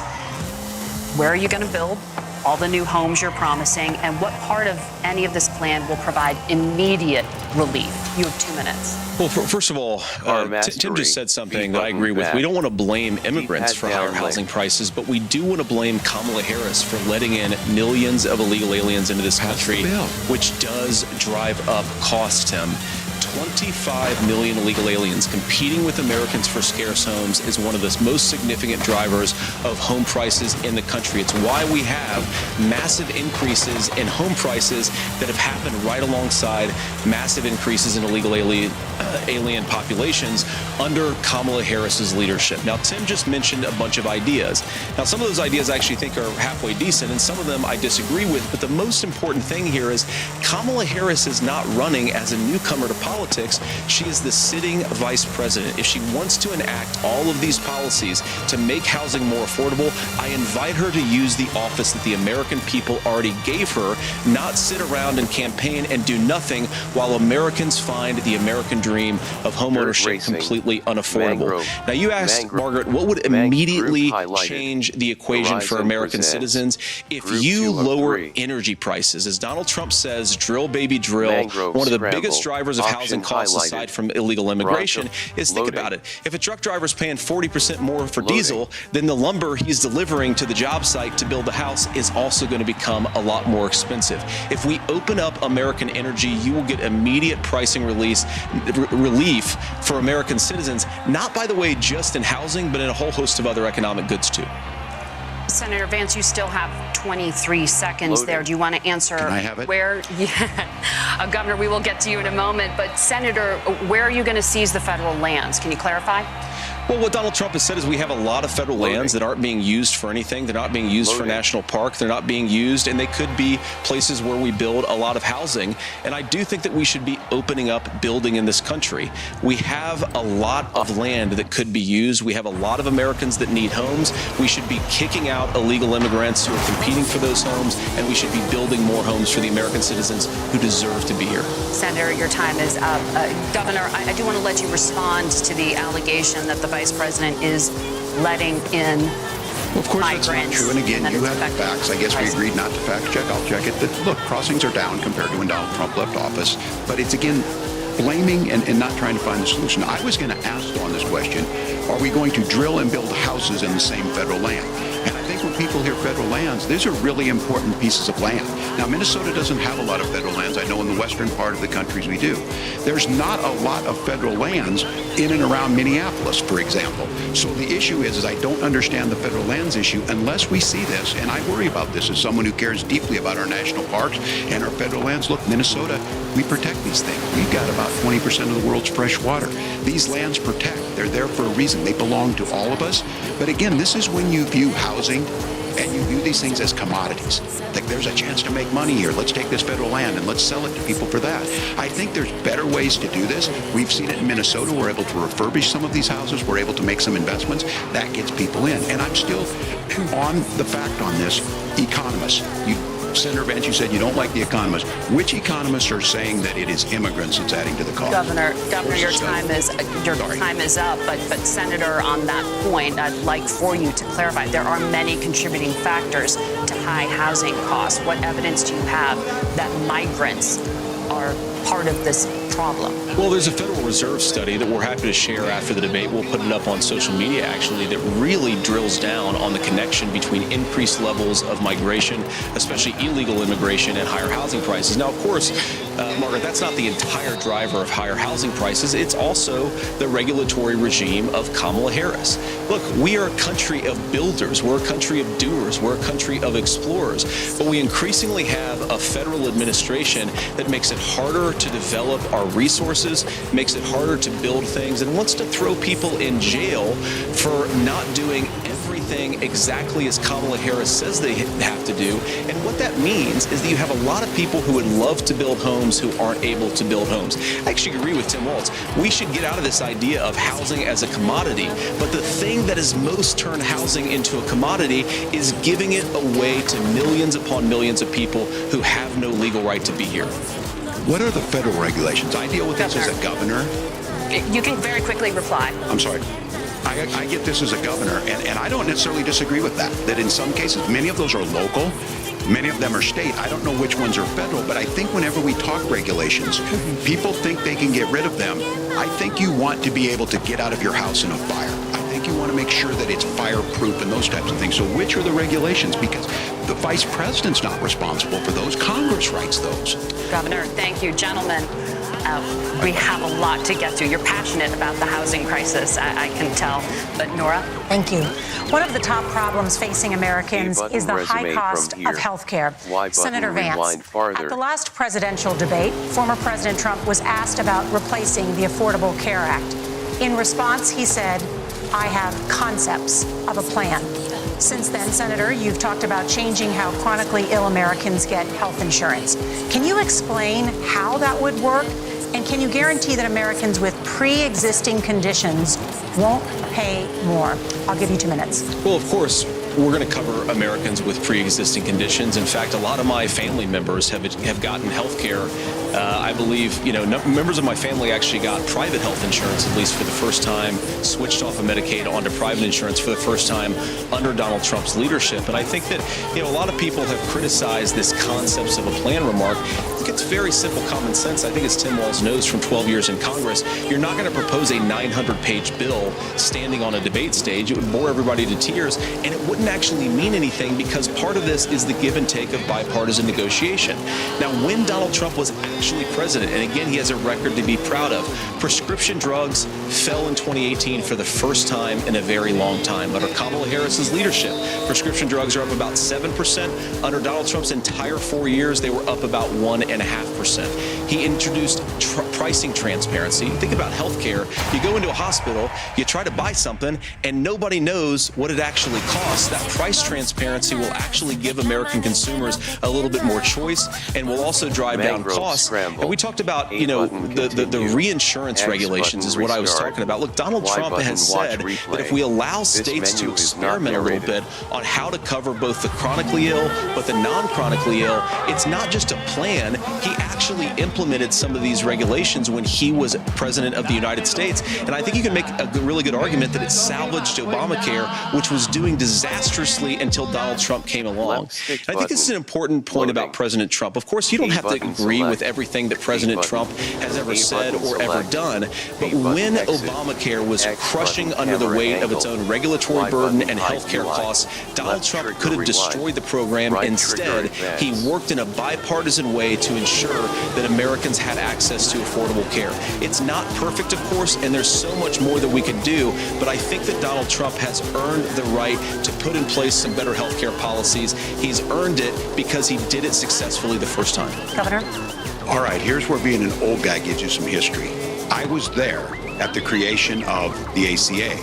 And the reason it was so important is I come from a major healthcare state, home of the Mayo Clinic, home to Medical Alley, 3M, Medtronic, all of those. We understand healthcare. It's why we're ranked first on affordability and accessibility and quality of healthcare. And so what I know is under Kamala Harris, more people are covered than they have before. And those of you listening, this is critical to you. Now, Donald Trump all of a sudden wants to. Go back and remember this. He ran on the first thing he was going to do on day one was to repeal Obamacare. On day one, he tried to sign an executive order to repeal the ACA. He signed on to a lawsuit to repeal the ACA, but lost at the Supreme Court. And he would have repealed the ACA had it not been for the courage of John McCain to save that bill. Now, fast forward, what that means to you is you lose your pre-existing conditions. If you're sitting at home and you got asthma, too bad. If you're a woman, probably not. Broke your foot during football, might kick you out. Your kids get kicked out when they're 26. Kamala Harris negotiated drug prices for the first time with Medicare. We have 10 drugs that will come online, the most common ones that'll be there. But look, this issue, and when Donald Trump said, I've got a concept of a plan, it cracked me up as a fourth grade teacher because my kids would have never given me that. But what Senator Vance just explained might be worse than a concept, because what he explained is pre-Obamacare. And I'll make this as simple as possible because I have done this for a long time. What they're saying is, if you're healthy, why should you be paying more? So what they're going to do is let insurance companies pick who they insure, because guess what happens? You pay your premium, it's not much. They figure they're not going to have to pay out to you. But those of you a little older, gray, got cancer, you're going to get kicked out of it. That's why the system didn't work. Kamala Harris will protect.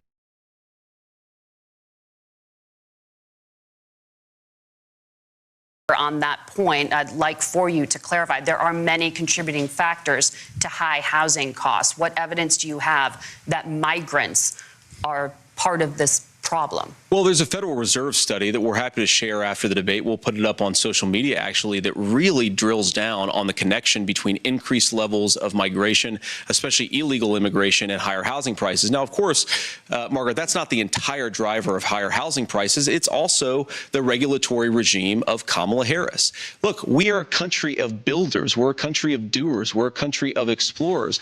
But we increasingly have a federal administration that makes it harder to develop our resources, makes it harder to build things, and wants to throw people in jail for not doing everything exactly as Kamala Harris says they have to do. And what that means is that you have a lot of people who would love to build homes who aren't able to build homes. I actually agree with Tim Walz. We should get out of this idea of housing as a commodity. But the thing that has most turned housing into a commodity is giving it away to millions upon millions of people who have no legal right to be here. What are the federal regulations? I deal with this as a governor. You can very quickly reply. I'm sorry. I get this as a governor, and I don't necessarily disagree with that. That in some cases, many of those are local, many of them are state. I don't know which ones are federal, but I think whenever we talk regulations, people think they can get rid of them. I think you want to be able to get out of your house in a fire. I think you want to make sure that it's fireproof and those types of things. So which are the regulations? Because the vice president's not responsible for those. Congress writes those. Governor, thank you. Gentlemen, we have a lot to get through. You're passionate about the housing crisis, I can tell. But Nora? Thank you.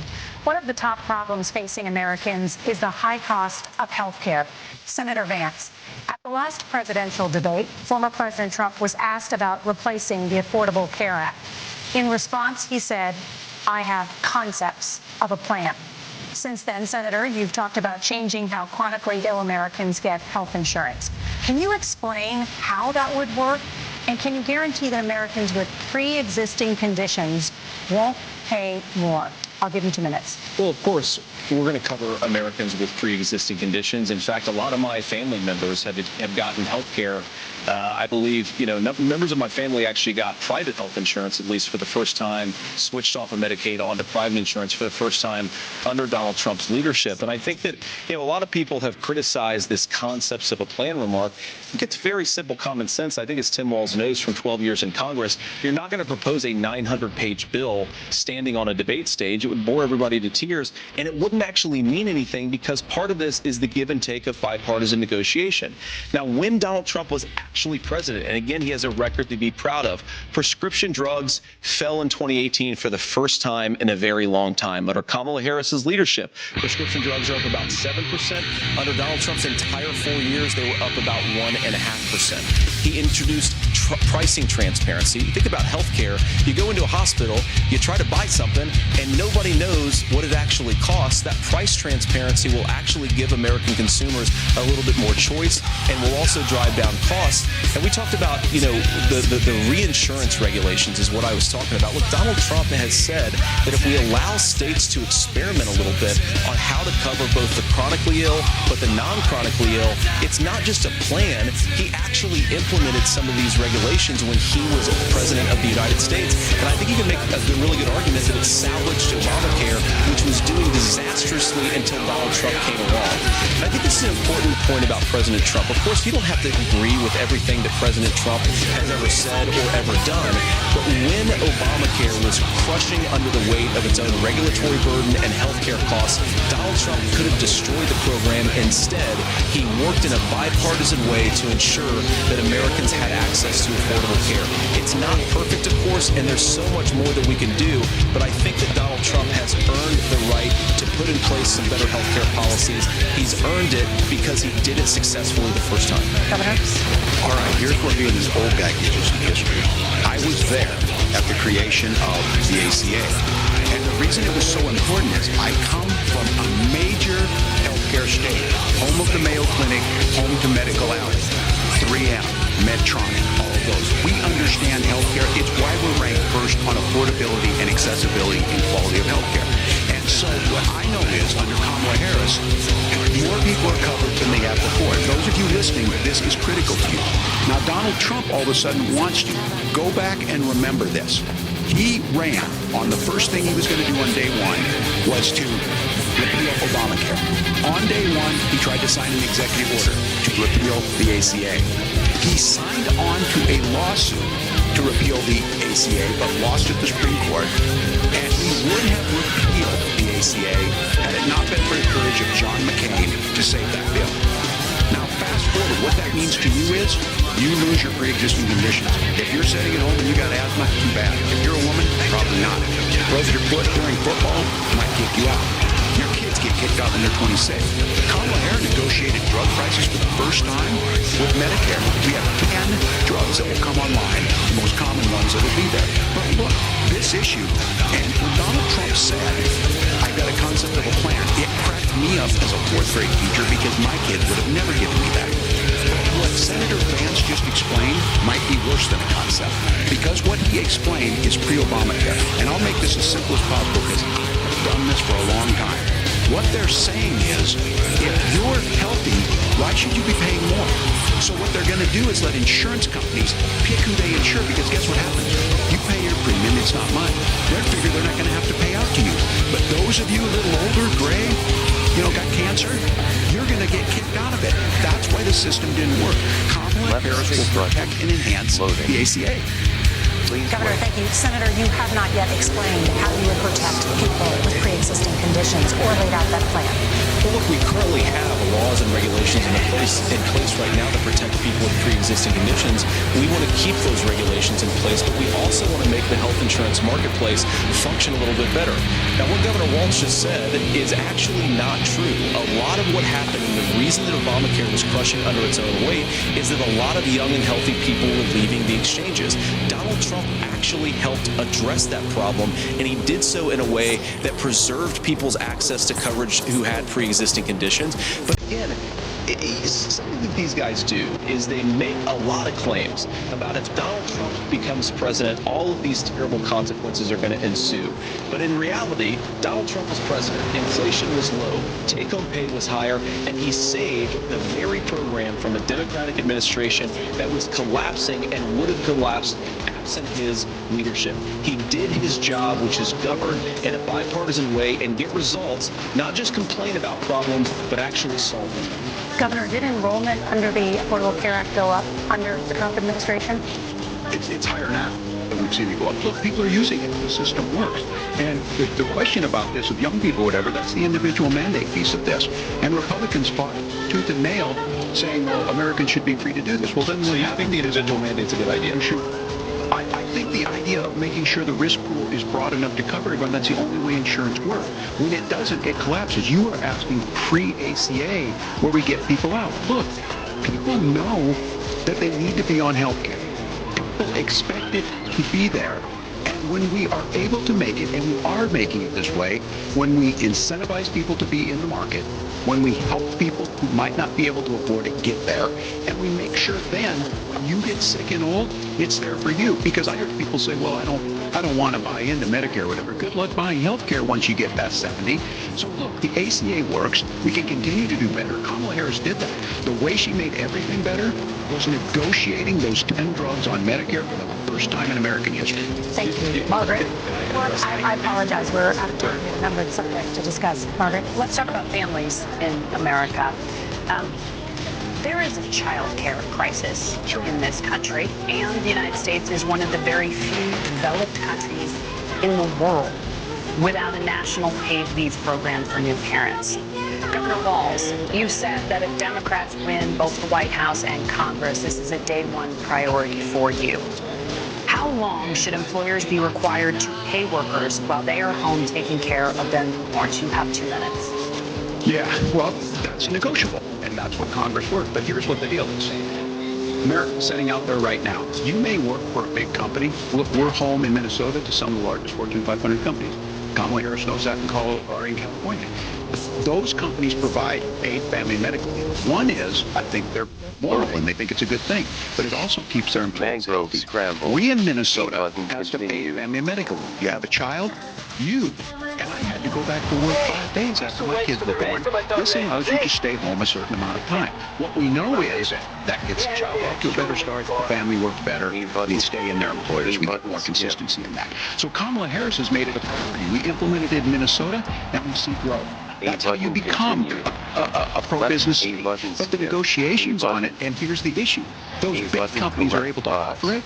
Those of you out there who don't have it, just imagine what happens if you get cancer or your child gets sick. We know what happens.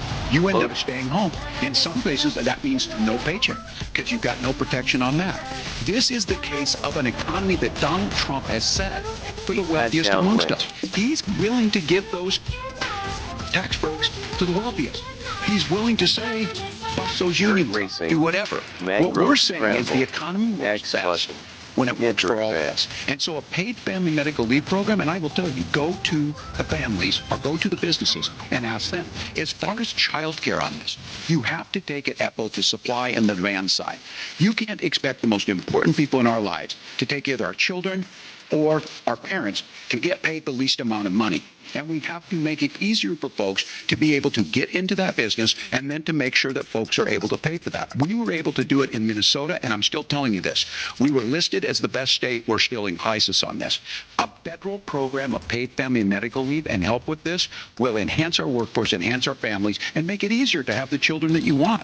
Governor, your time is up. Senator, do you support a national paid leave program? And if so, for how long should employers be mandated to pay their employees while they are home taking care of their newborn? You have 2 minutes. Yeah, well, first of all, Margaret, a number of my Republican colleagues and some Democrats, too, have worked on this issue. And I think there is a bipartisan solution here because a lot of us care about this issue.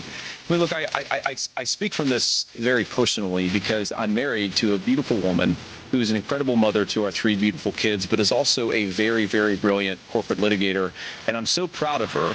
But But being a working mom, even for somebody with all of the advantages of my wife, is extraordinarily difficult. And it's not just difficult from a policy perspective. She actually had access to paid family leave because she worked for a bigger company, but the cultural pressure on young families and especially young women, I think makes it really hard for people to choose the family model they want. A lot of young women would like to go back to work immediately. Some would like to spend a little time home with the kids. Some would like to spend longer at home with the kids. We should have a family care model that makes choice possible. And I think this is a very important substantive difference between Donald Trump and Kamala Harris's approach. I mean, look, if you look at the federal programs that we have to support paid family leave right now, the Community Development Block Grant, and there's another block grant program that spends a lot of money from the federal government. These programs only go to one kind of child care model. Let's say you'd like your church, maybe you live in a rural area or an urban area and you'd like to get together with families in your neighborhood to provide child care in the way that makes the most sense. You don't get access to any of these federal monies. We want to promote choice in how we deliver family care and how we promote child care because, look, it is unacceptable. And, of course, Sam and I have been on the campaign trail a lot the past 7 or 8 weeks, and one of the biggest complaints I hear from young families is people who feel like they don't have options, like they're choosing between going to work or taking care for their kids. That is an incredible burden to put on American families. We're the only country that does it. I think we could do a heck of a lot better. Senator, thank you. You have also said, Senator Vance, many things about the American family. The Federal Reserve says parents will spend nearly as much on child care as they do on housing each month. So I want to get your thoughts on this. President Trump recently said, as much as child care is talked about as being expensive, it's relatively speaking not very expensive compared to the kinds of numbers we'll be taking in. Is President Trump committed to the $5,000 per child tax credit that you have described? 1 minute. Well, what President Trump said, Margaret, I just want to defend my running mate here a little bit, is that we're going to be taking in a lot of money by penalizing companies for shipping jobs overseas and penalizing countries who employ slave laborers and then ship their products back into our country and undercut the wages of American workers. It's the heart of the Donald Trump economic plan. Cut taxes for American workers and American families. Cut taxes for businesses that are hiring and building companies in the United States of America, but penalize companies and countries that are shipping jobs overseas. That's the part of the economic proposal. And I think what President Trump is saying is that when we bring in this additional revenue with higher economic growth, we're going to be able to provide paid family leave, child care options that are viable and workable for a lot of American families.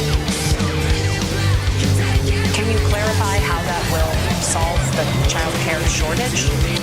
Well, because as Tim said, a lot of the child care shortages, we just don't have enough resources going into the multiple people who could be providing family care options. And we're going to have to, unfortunately, we're going to have to spend more money. We're going to have to induce more people to want to provide child care options for American families. Because the reason it's so expensive right now is because you've got way too few people providing this very essential service. Thank you, Senator. Governor Walz, your ticket also has some child care tax credit proposals. Do you think Congress will agree to the $6,000 credit for newborns and $3,000 credit for children over the age of 6 as your campaign has promised? Is that realistic? Well, if these members of Congress are listening, everybody, I can tell you, this is the biggest issue. Everybody listening tonight knows. I mean, I'm sure they were shocked to hear it's not that expensive. And let's be clear, whether it's $5,000 or $6,000, that leaves you about 3 or 4 months. Let's be clear where we're at on this. It's because we got out of an imbalance on this. We thought we were going to get by not paying people. I don't think Senator Vance and I are that far apart. I'm not opposed to what he's talking about on options. We've done scholarship types of things. I think we need to be open to making the case. But the issue here is, the question you asked is, you're not going to pay for it with these tariffs. That's just adding another $4,000 on the family and taking less. So not only do they not get the money to pay for that, they're $4,000 in the hole. That's Horton's school. That's his alma mater. And so I think the issue here is, those members of Congress, I can't believe they're not even, when I go to businesses, sure, they'll talk about taxes sometime, but they will lead with child care and they will lead with housing. Because we know the province, especially in a state like Minnesota, we need more workers because our economy is growing, but we need the workforce. Governor, thank you. We need to move on. Nora? Let's talk about the state of democracy, the top issue for Americans after the economy and inflation. After the 2020 election, President Trump's campaign and others filed 62 contesting the results. Judges, including those appointed by President Trump and other Republican presidents, looked at the evidence and said there was no widespread fraud. The governors of every state in the nation, Republicans and Democrats, certified the 2020 election results and sent a legal slate of electors to Congress for January 6th. Senator Vance, you have said you would not have certified the last presidential election and would have asked the states to submit alternative electors. That has been called unconstitutional and illegal. Would you again seek to challenge this year's election results, even if every governor certifies the results? I'll give you 2 minutes. Well, Nora, first of all, I think that we're focused on the future. We need to figure out how to solve the inflation crisis caused by Kamala Harris's policies, make housing affordable, make groceries affordable, and that's what we're focused on. But I want to answer your question because you did ask it. Look, what President Trump has said is that there were problems in 2020, and my own belief is that we should fight about those issues, debate those issues peacefully in the public square, and that's all I've said, and that's all that Donald Trump has said. Remember, he said that on January the 6th, the protesters ought to protest peacefully. And on January the 20th, what happened? Joe Biden became the president, Donald Trump left the White House, and now, of course, unfortunately, we have all of the negative policies that come from the Harris-Biden administration. I believe that we actually do have a threat to democracy in this country, but unfortunately, it's not the threat to democracy that Kamala Harris and Tim Walz want to talk about. It is the threat of censorship. It's Americans casting aside lifelong friendships because of disagreements over politics. It's big technology companies silencing their fellow citizens, and it's Kamala Harris saying that rather than debate and persuade her fellow Americans, she'd like to censor people who engage in misinformation. I think that is a much bigger threat to democracy than anything that we've seen in this country in the last 4 years, in the last 40 years. Now, I'm really proud, especially given that I was raised by two lifelong blue-collar Democrats, to have the endorsement of Bobby Kennedy Jr. and Tulsi Gabbard, lifelong leaders in the Democratic coalition. Of course, they don't agree with me and Donald Trump on every issue. We don't have to agree on every issue, but we're uniting behind a basic American First Amendment principle that we ought to debate our differences. We ought to argue about them. We ought to try to persuade our fellow Americans. Kamala Harris is engaged in censorship at an industrial scale. She did it during COVID. She's done it over a number of other issues, and that to me is a much bigger threat to democracy than what Donald Trump said when he said that protesters should peacefully protest on January the 6th. Governor? Well, I've enjoyed tonight's debate, and I think there was a lot of commonality here, and I'm sympathetic in the speech on things that I think I might with the senator. But there's one, though, this one is troubling for me, and I say that because I think we need to tell the story. Donald Trump refused to acknowledge this, and the fact is that I don't think we can be the frog in the pot with boiling water go up. He's very clear. I mean, he lost this election, and he said he did. 130 police officers were beaten at the Capitol that day. Some with the American flag, several later died. And it wasn't just in there. In Minnesota, who had gathered on the state capitol grounds in St. Paul and said, we're marching to the governor's residence, and there may be casualties. The only person there was my son and his dog, who was rushed out crying by state police. That issue, and Mike Pence standing there as they were chanting, hang Mike Pence. Mike Pence made the right decision. So, Senator, it was adjudicated over and over and over. I worked with kids long enough to know, and I said as a football coach, sometimes you really want to win, but the democracy is bigger than winning an election. You shake hands, and then you try and do everything you can to help the other side win.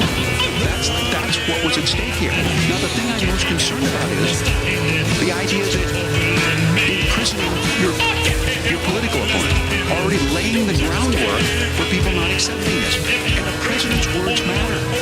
A president's words matter. People hear that. So I think this issue of settling our differences at the ballot box, shaking hands when we lose, being honest about it, but to deny what happened on January 6th was the first time in American history that a president or anyone tried to overturn a fair election and a peaceful transfer of power. And here we are 4 years later in the same boat. I will tell you this, when this is over, we need to shake hands this election, and the winner needs to be the winner. This has got to stop. It's tearing our country apart. Senator Vance, did you want to respond to that? Yeah, well, look, Tim, first of all, It's really rich for Democratic leaders to say that Donald Trump is a unique threat to democracy when he peacefully gave over power on January the 20th, as we have done for 250 years in this country.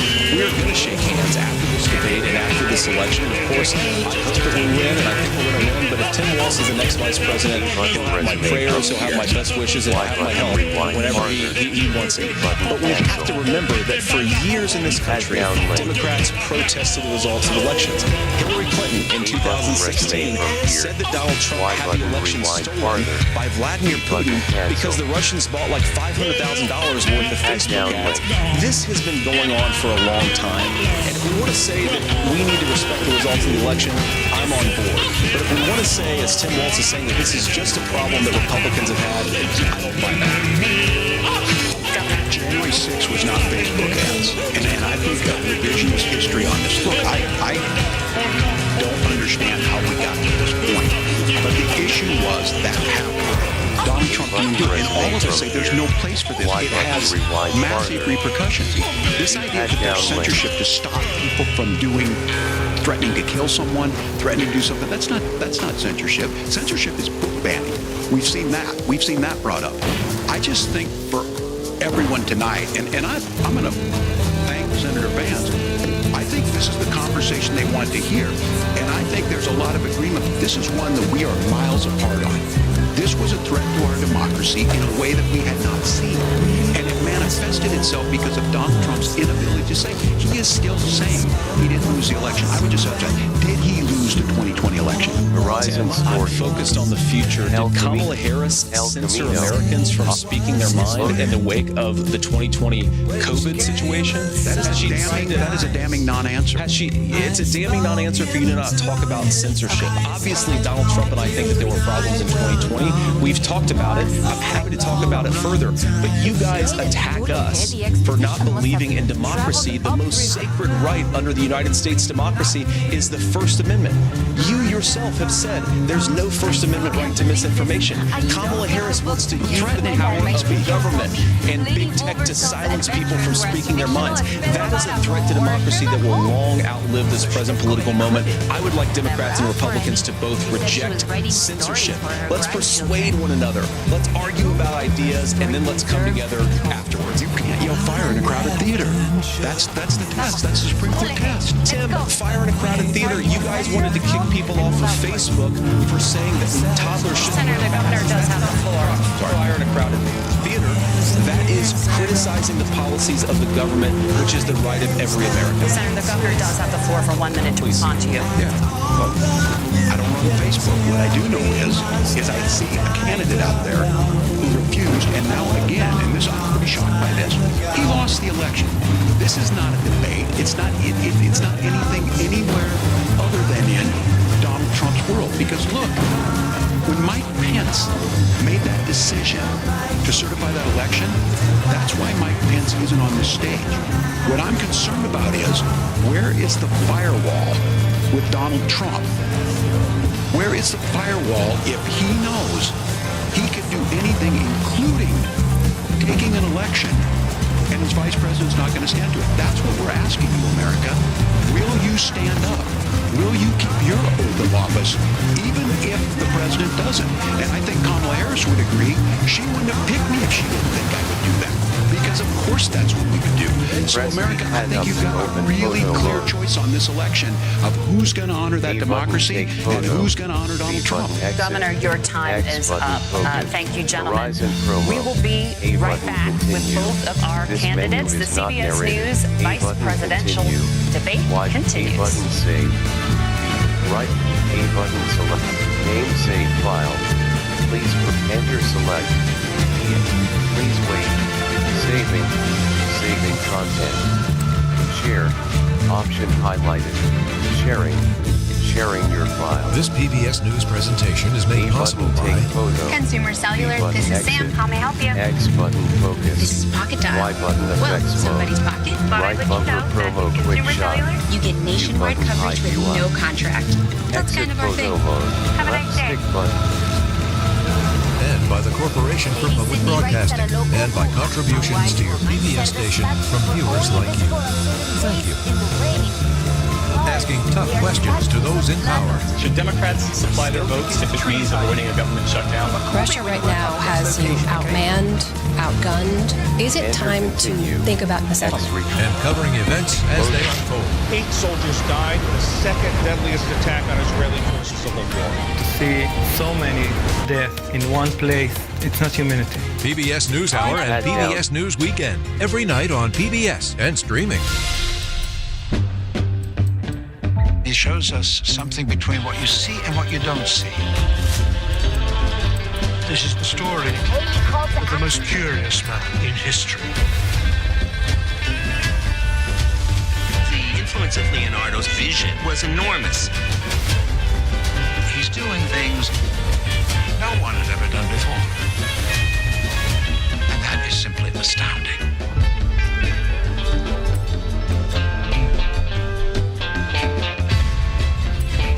Is beautiful. So much anticipation. My heart's beating. This is a breakthrough moment, and it won't be the last. But when I told him about the diary, You have to be very careful here. What we've learned about weather on other planets has rewritten what was possible. In many ways, the Assyrians are the beginning of the modern world.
is here, delivering the credible, reliable, thoughtful election coverage you need to make informed decisions.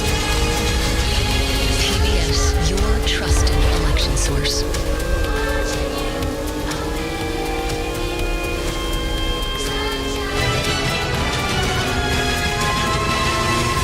Welcome back to the CBS News Vice Presidential Debate. It is now time for the closing statement. Senator Vance won the virtual coin toss and elected to go last. So, Governor Walz, you are first. You have 2 minutes. Well, thank you, Senator Vance. Thank you to CBS News. And most importantly, thank you to all of you. If you're still up and the folks who miss Dancing with Our Stars, I appreciate it. But look, the support of the democracy matters. It matters that you're here. And I'm as surprised as anybody of this coalition that Kamala Harris has built, from Bernie Sanders to Dick Cheney to Taylor Swift, and a whole bunch of folks in between there. And they don't all agree on everything, but they are truly optimistic people. They believe in a positive future of this country and one where our politics can be better than it is. And I have to tell you, that better than it is the sense of optimism that there can be an opportunity economy that works for everyone, not just to get by, but to get ahead. And the idea that freedom really means something. Not the freedom of government to be in your bedroom or exam room, but the freedom for you to make choices about yourself. Now look, we all know who Donald Trump is. He's told us, and as Maya Angelou said, believe him when he told you that. His first inaugural address talked about American carnage. And then he spent 4 years trying to maybe do that. Senator Vance, tonight, made it clear he will stand with Donald Trump's agenda. He will continue to push down that road. Excuse me. Kamala Harris gives us a different option. Now, I'll have to tell you, I'm going to be careful about the quotes, but there's one that Senator Vance said that does resonate with me. He said Donald Trump makes the people I care about afraid. A lot of America feels that way. We don't need to be afraid. Franklin Roosevelt was right. All we have to fear is fear itself. Kamala Harris is bringing us a new way forward. She's bringing us a politics of joy. She's bringing real solutions for the middle class, and she's centering you at the heart of that. All the while asking everyone, join this movement, make your voices heard. Let's look for a new day where everybody gets that opportunity and everybody gets a chance to thrive. I humbly ask for your vote on November 5th for Kamala Harris.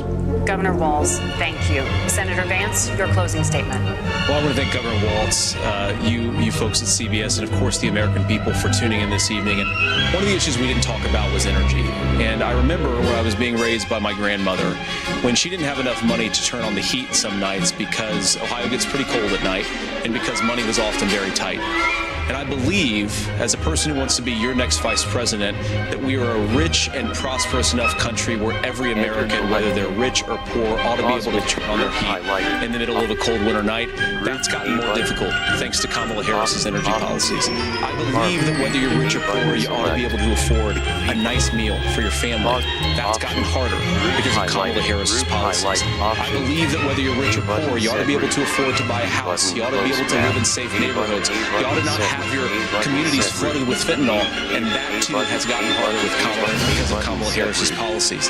Now, I've been in politics long enough to do what Kamala Harris does when she stands before the American people and says that on day one, she's going to work on all these challenges I just listed. She's been the vice president for 3.5 years. Day one was 1,400 days ago, and her policies have made these problems worse.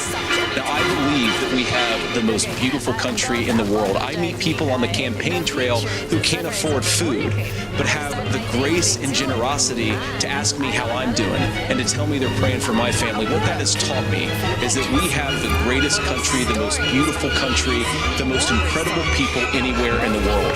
But they're not going to be able to achieve their full dreams with the broken leadership that we have in Washington. They're not going to be able to live their American dream if we do the same thing that we've been doing for the last 3.5 years. We need change. We need a new direction. We need a president who has already done this once before and did it well. Please vote for Donald Trump. And whether you vote for me or vote for Tim Walz, I just want to say I'm so proud to be doing this, and I'm rooting for you. God bless you, and good night. Senator Vance, thank you. And thank you both for participating in the only vice presidential debate of this election cycle. I'm Margaret Brennan. And I'm Nora O'Donnell. And a reminder, there are just 35 days until Election Day. Please get out and vote. And for all of us here at CBS News, thank you and good night.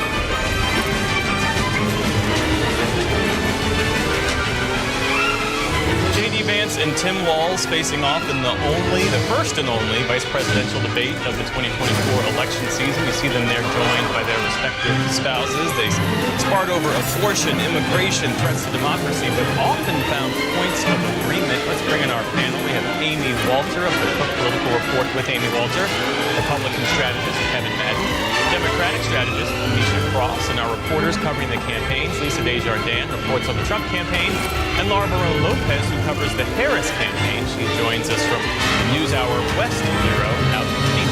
All right, let's jump right in. Amisha and Kevin, let's get your takeaways from that debate because, Amisha, a tentpole of the Harris campaign had been to draw a stark contrast between the two tickets. Did you see that play out on this stage tonight? I think it could have been starker. To be honest, there was a lot more congeniality from Walz than I think was expected, especially when healthcare is on the ballot, reproductive rights is on the ballot. When we're talking about an administration, in the Trump administration, that has fought tooth and nail against civil rights, that is threatening to strip and get rid of the Department of Education. You have so many things that matter to the function of this country that I think that he could have drawn a more stark contrast. There was a lot more agreement that was probably necessary, considering that both of the candidates have totally different platforms and policy areas.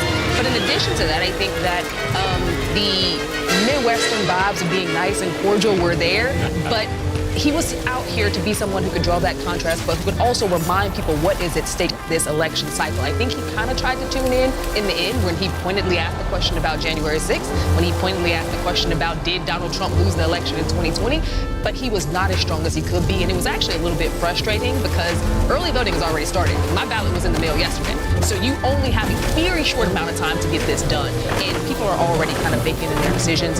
If this was the debate to watch, he didn't meet the most. Kevin, what'd you take? Yeah, look, this was not the debate we expected.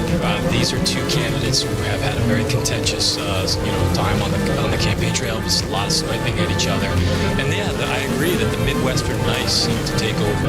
I will say, tactically though, I think Vance went into this debate with a goal of trying to tie Harris to every sort of unpopular or extreme position that Kamala Harris has had or the Biden administration has sort of ostensibly been falling down on. And I think he did that very, very well. I think Walz acquitted himself very well. He started off as somewhat nervous, seemed a little jumpy, but he actually got stronger during the debate. But when it came to really sort of drawing the contrast that he needed and going on the attack against Trump, there seemed to be about at least a dozen times during this debate where both of the candidates were sort of agreeing with each other. And so that starkness that I expected more of from Walz didn't really come up. So I have to give Vance sort of an edge on points here for how well he did with going after Harris. Amy, what were your impressions of the debate tonight? And what degree do you think this will change the contours of the race, if at all? I don't know that it changed the contours of the race. In fact, if you go and you look at how much has happened just in the few weeks between the last presidential debate and now, the numbers overall haven't really moved much either, and that was a pretty consequential, the presidential debate. I do think, though, that Vance, beyond doing what he needed to, I totally agree with Kevin's point about trying to tie Harris as closely to the Biden administration. I think he said a number of times the Harris administration, did not call it the Biden administration. What he also did for himself was to position himself as somebody who looked reasonable, who was talking to swing voters, who was agreeing and being nice with his opponent, basically being the opposite of Donald Trump, basically trying to speak to swing voters, which Donald Trump does not show much interest in doing. I'm curious to see if that will improve his overall favorability numbers, which are the lowest of any of the four candidates now on the ballot, and if it just sort of changes the perception of who he is. The other final thing I will say is, one of the things that, one of the reasons people were frustrated, even within the Republican Party, about the pick of J.D. Vance is that he wasn't going to be that sort of buffer to Trump, right? That he was doubling down on MAGA. I think where he shown tonight, where Vance shone tonight was he looked like something of buffer until that final question, as Misha pointed out, on January 6th, where he did not refute the actions that happened on that day.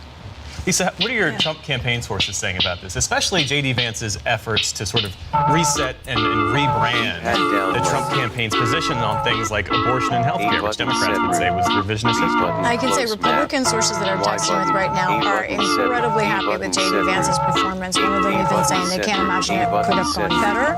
There are some Democrats that are texting me that they are disappointed in Walz, but they're saying, yes, we really didn't expect that much, but we think he could have done a little bit better. But what I'm focused on more is those undecided voters we've been talking to for a bunch of months. Where are they? And they have been texting with me a storm during this debate. Zach Horner of Pennsylvania, I talk about him a lot, undecided voter, considers himself a Republican generally. And he said he thinks that Vance won by a hair, but his real takeaway is that it doesn't change him. He says it's a VP debate, but he says it was refreshing. And I have to agree that it was a substantive debate, more than we've seen before, and disagree with my friend over here, Misha, because I think I did see a contrast in ideology here that was very important. I do think it was stunning that Senator Vance refused to say that Donald Trump lost the 2020 election. He's running for vice president. And that was a point that I think some of my Democratic sources are saying they wish he had even driven home more. Let's go to Laura Brown-Lopez, who joins us from Arizona tonight. Laura, we know you've been in touch with your sources as well. What are you hearing from them?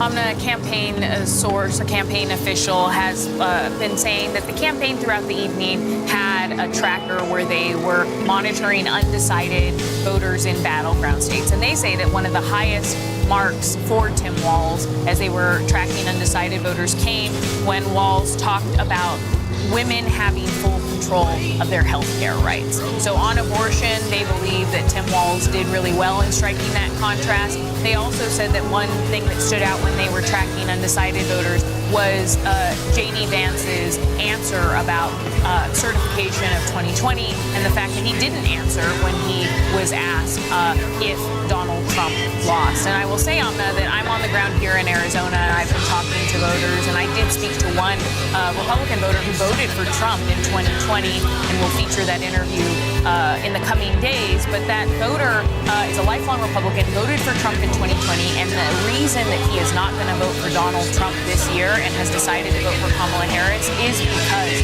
of January 6th and the insurrection, and the fact that he believes he doesn't like that Republicans continue to spread lies about the 2020 election and have cast doubt about the legitimacy of the upcoming election.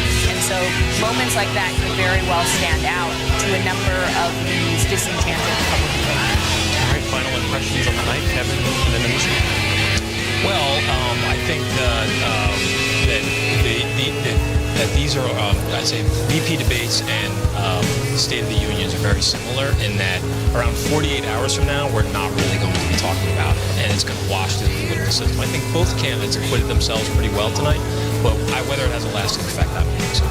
Yeah, I don't think that's going to change much on the ground. What this is going to do is ensure that there is much more battleground influence from the Harris campaign because they know what those numbers look like. So we're going to see more people out there. We're going to see Walz, who I think does much better in those types of formats than clearly he does in debates. He's going to be out on the floor making sure that he is reaching those voters. And super quick point, there are millions of voters in swing state North Carolina and Georgia that don't have power tonight, and we're not able to watch them. Certainly with that. And that concludes our coverage of tonight's vice presidential debate. Our thanks to Kevin Madden and Lisa Cross, Lisa Desjardins, Amy Walter, and Marlboro Lopez in Arizona. For those of you who are watching on YouTube, don't go anywhere. Our coverage continues with Lisa and Mari. Y'all are still working tonight? You got more to do? Wrapping up more highlights from this debate. And of course, you can join us tomorrow night when we'll have the political headlines and all the day's news on the PBS NewsHour. For now, I'm Amna Navaz. And I'm Jeff Bennett. For all of us here at PBS News, thank you for joining us. This PBS News presentation is made possible by Consumer Cellular.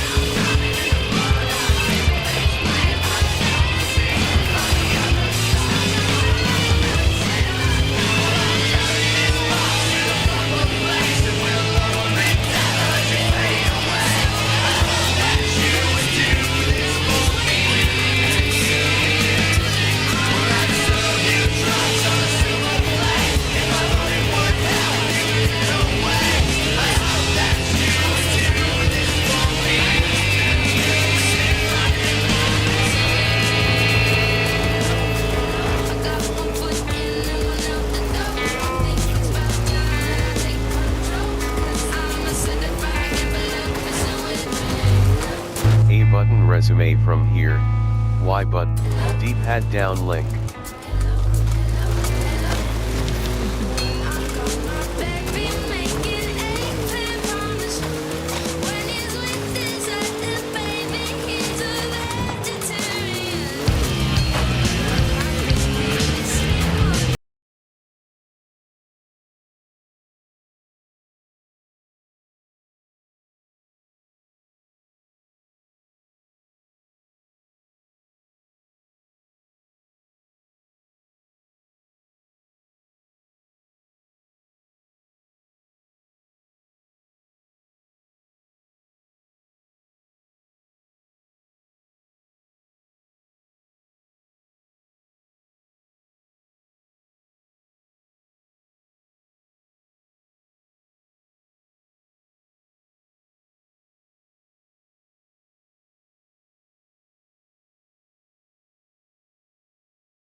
The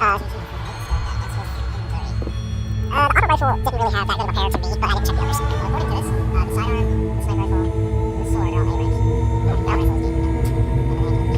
I might lose your arm outside with him. Well, you can use some. Oh, okay, yeah, I know. But,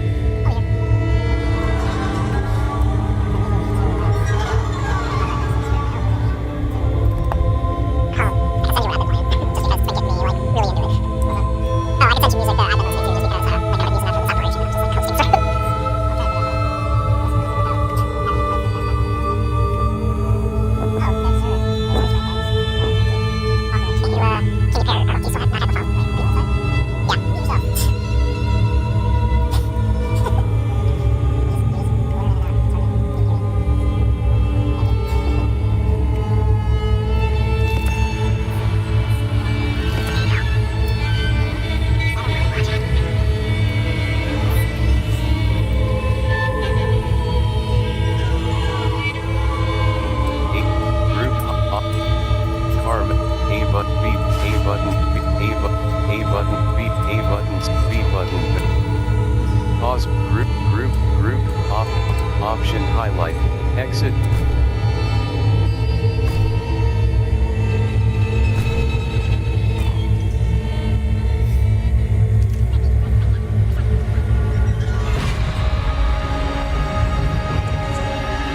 And we're back.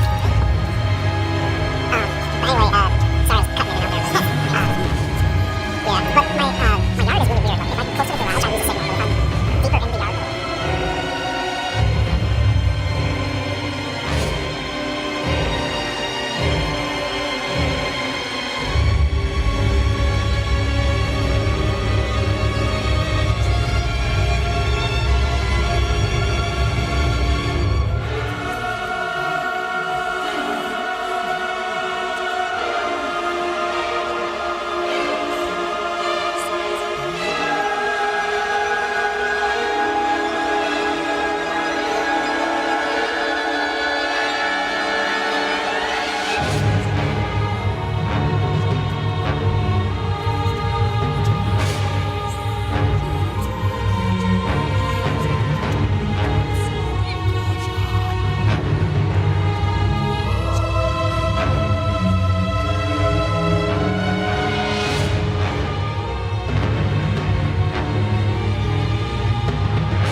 by PBS News' Capitol Hill correspondent, Lisa Desjardins, and PBS News' White House correspondent, Laura Barone-Lopez. Thank you both for joining us today.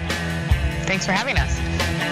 So before we jump in, I want to remind our viewers, Lisa and Laura will be taking your questions live. So if you have any, please drop them in the chat and we'll get to as many as soon as possible.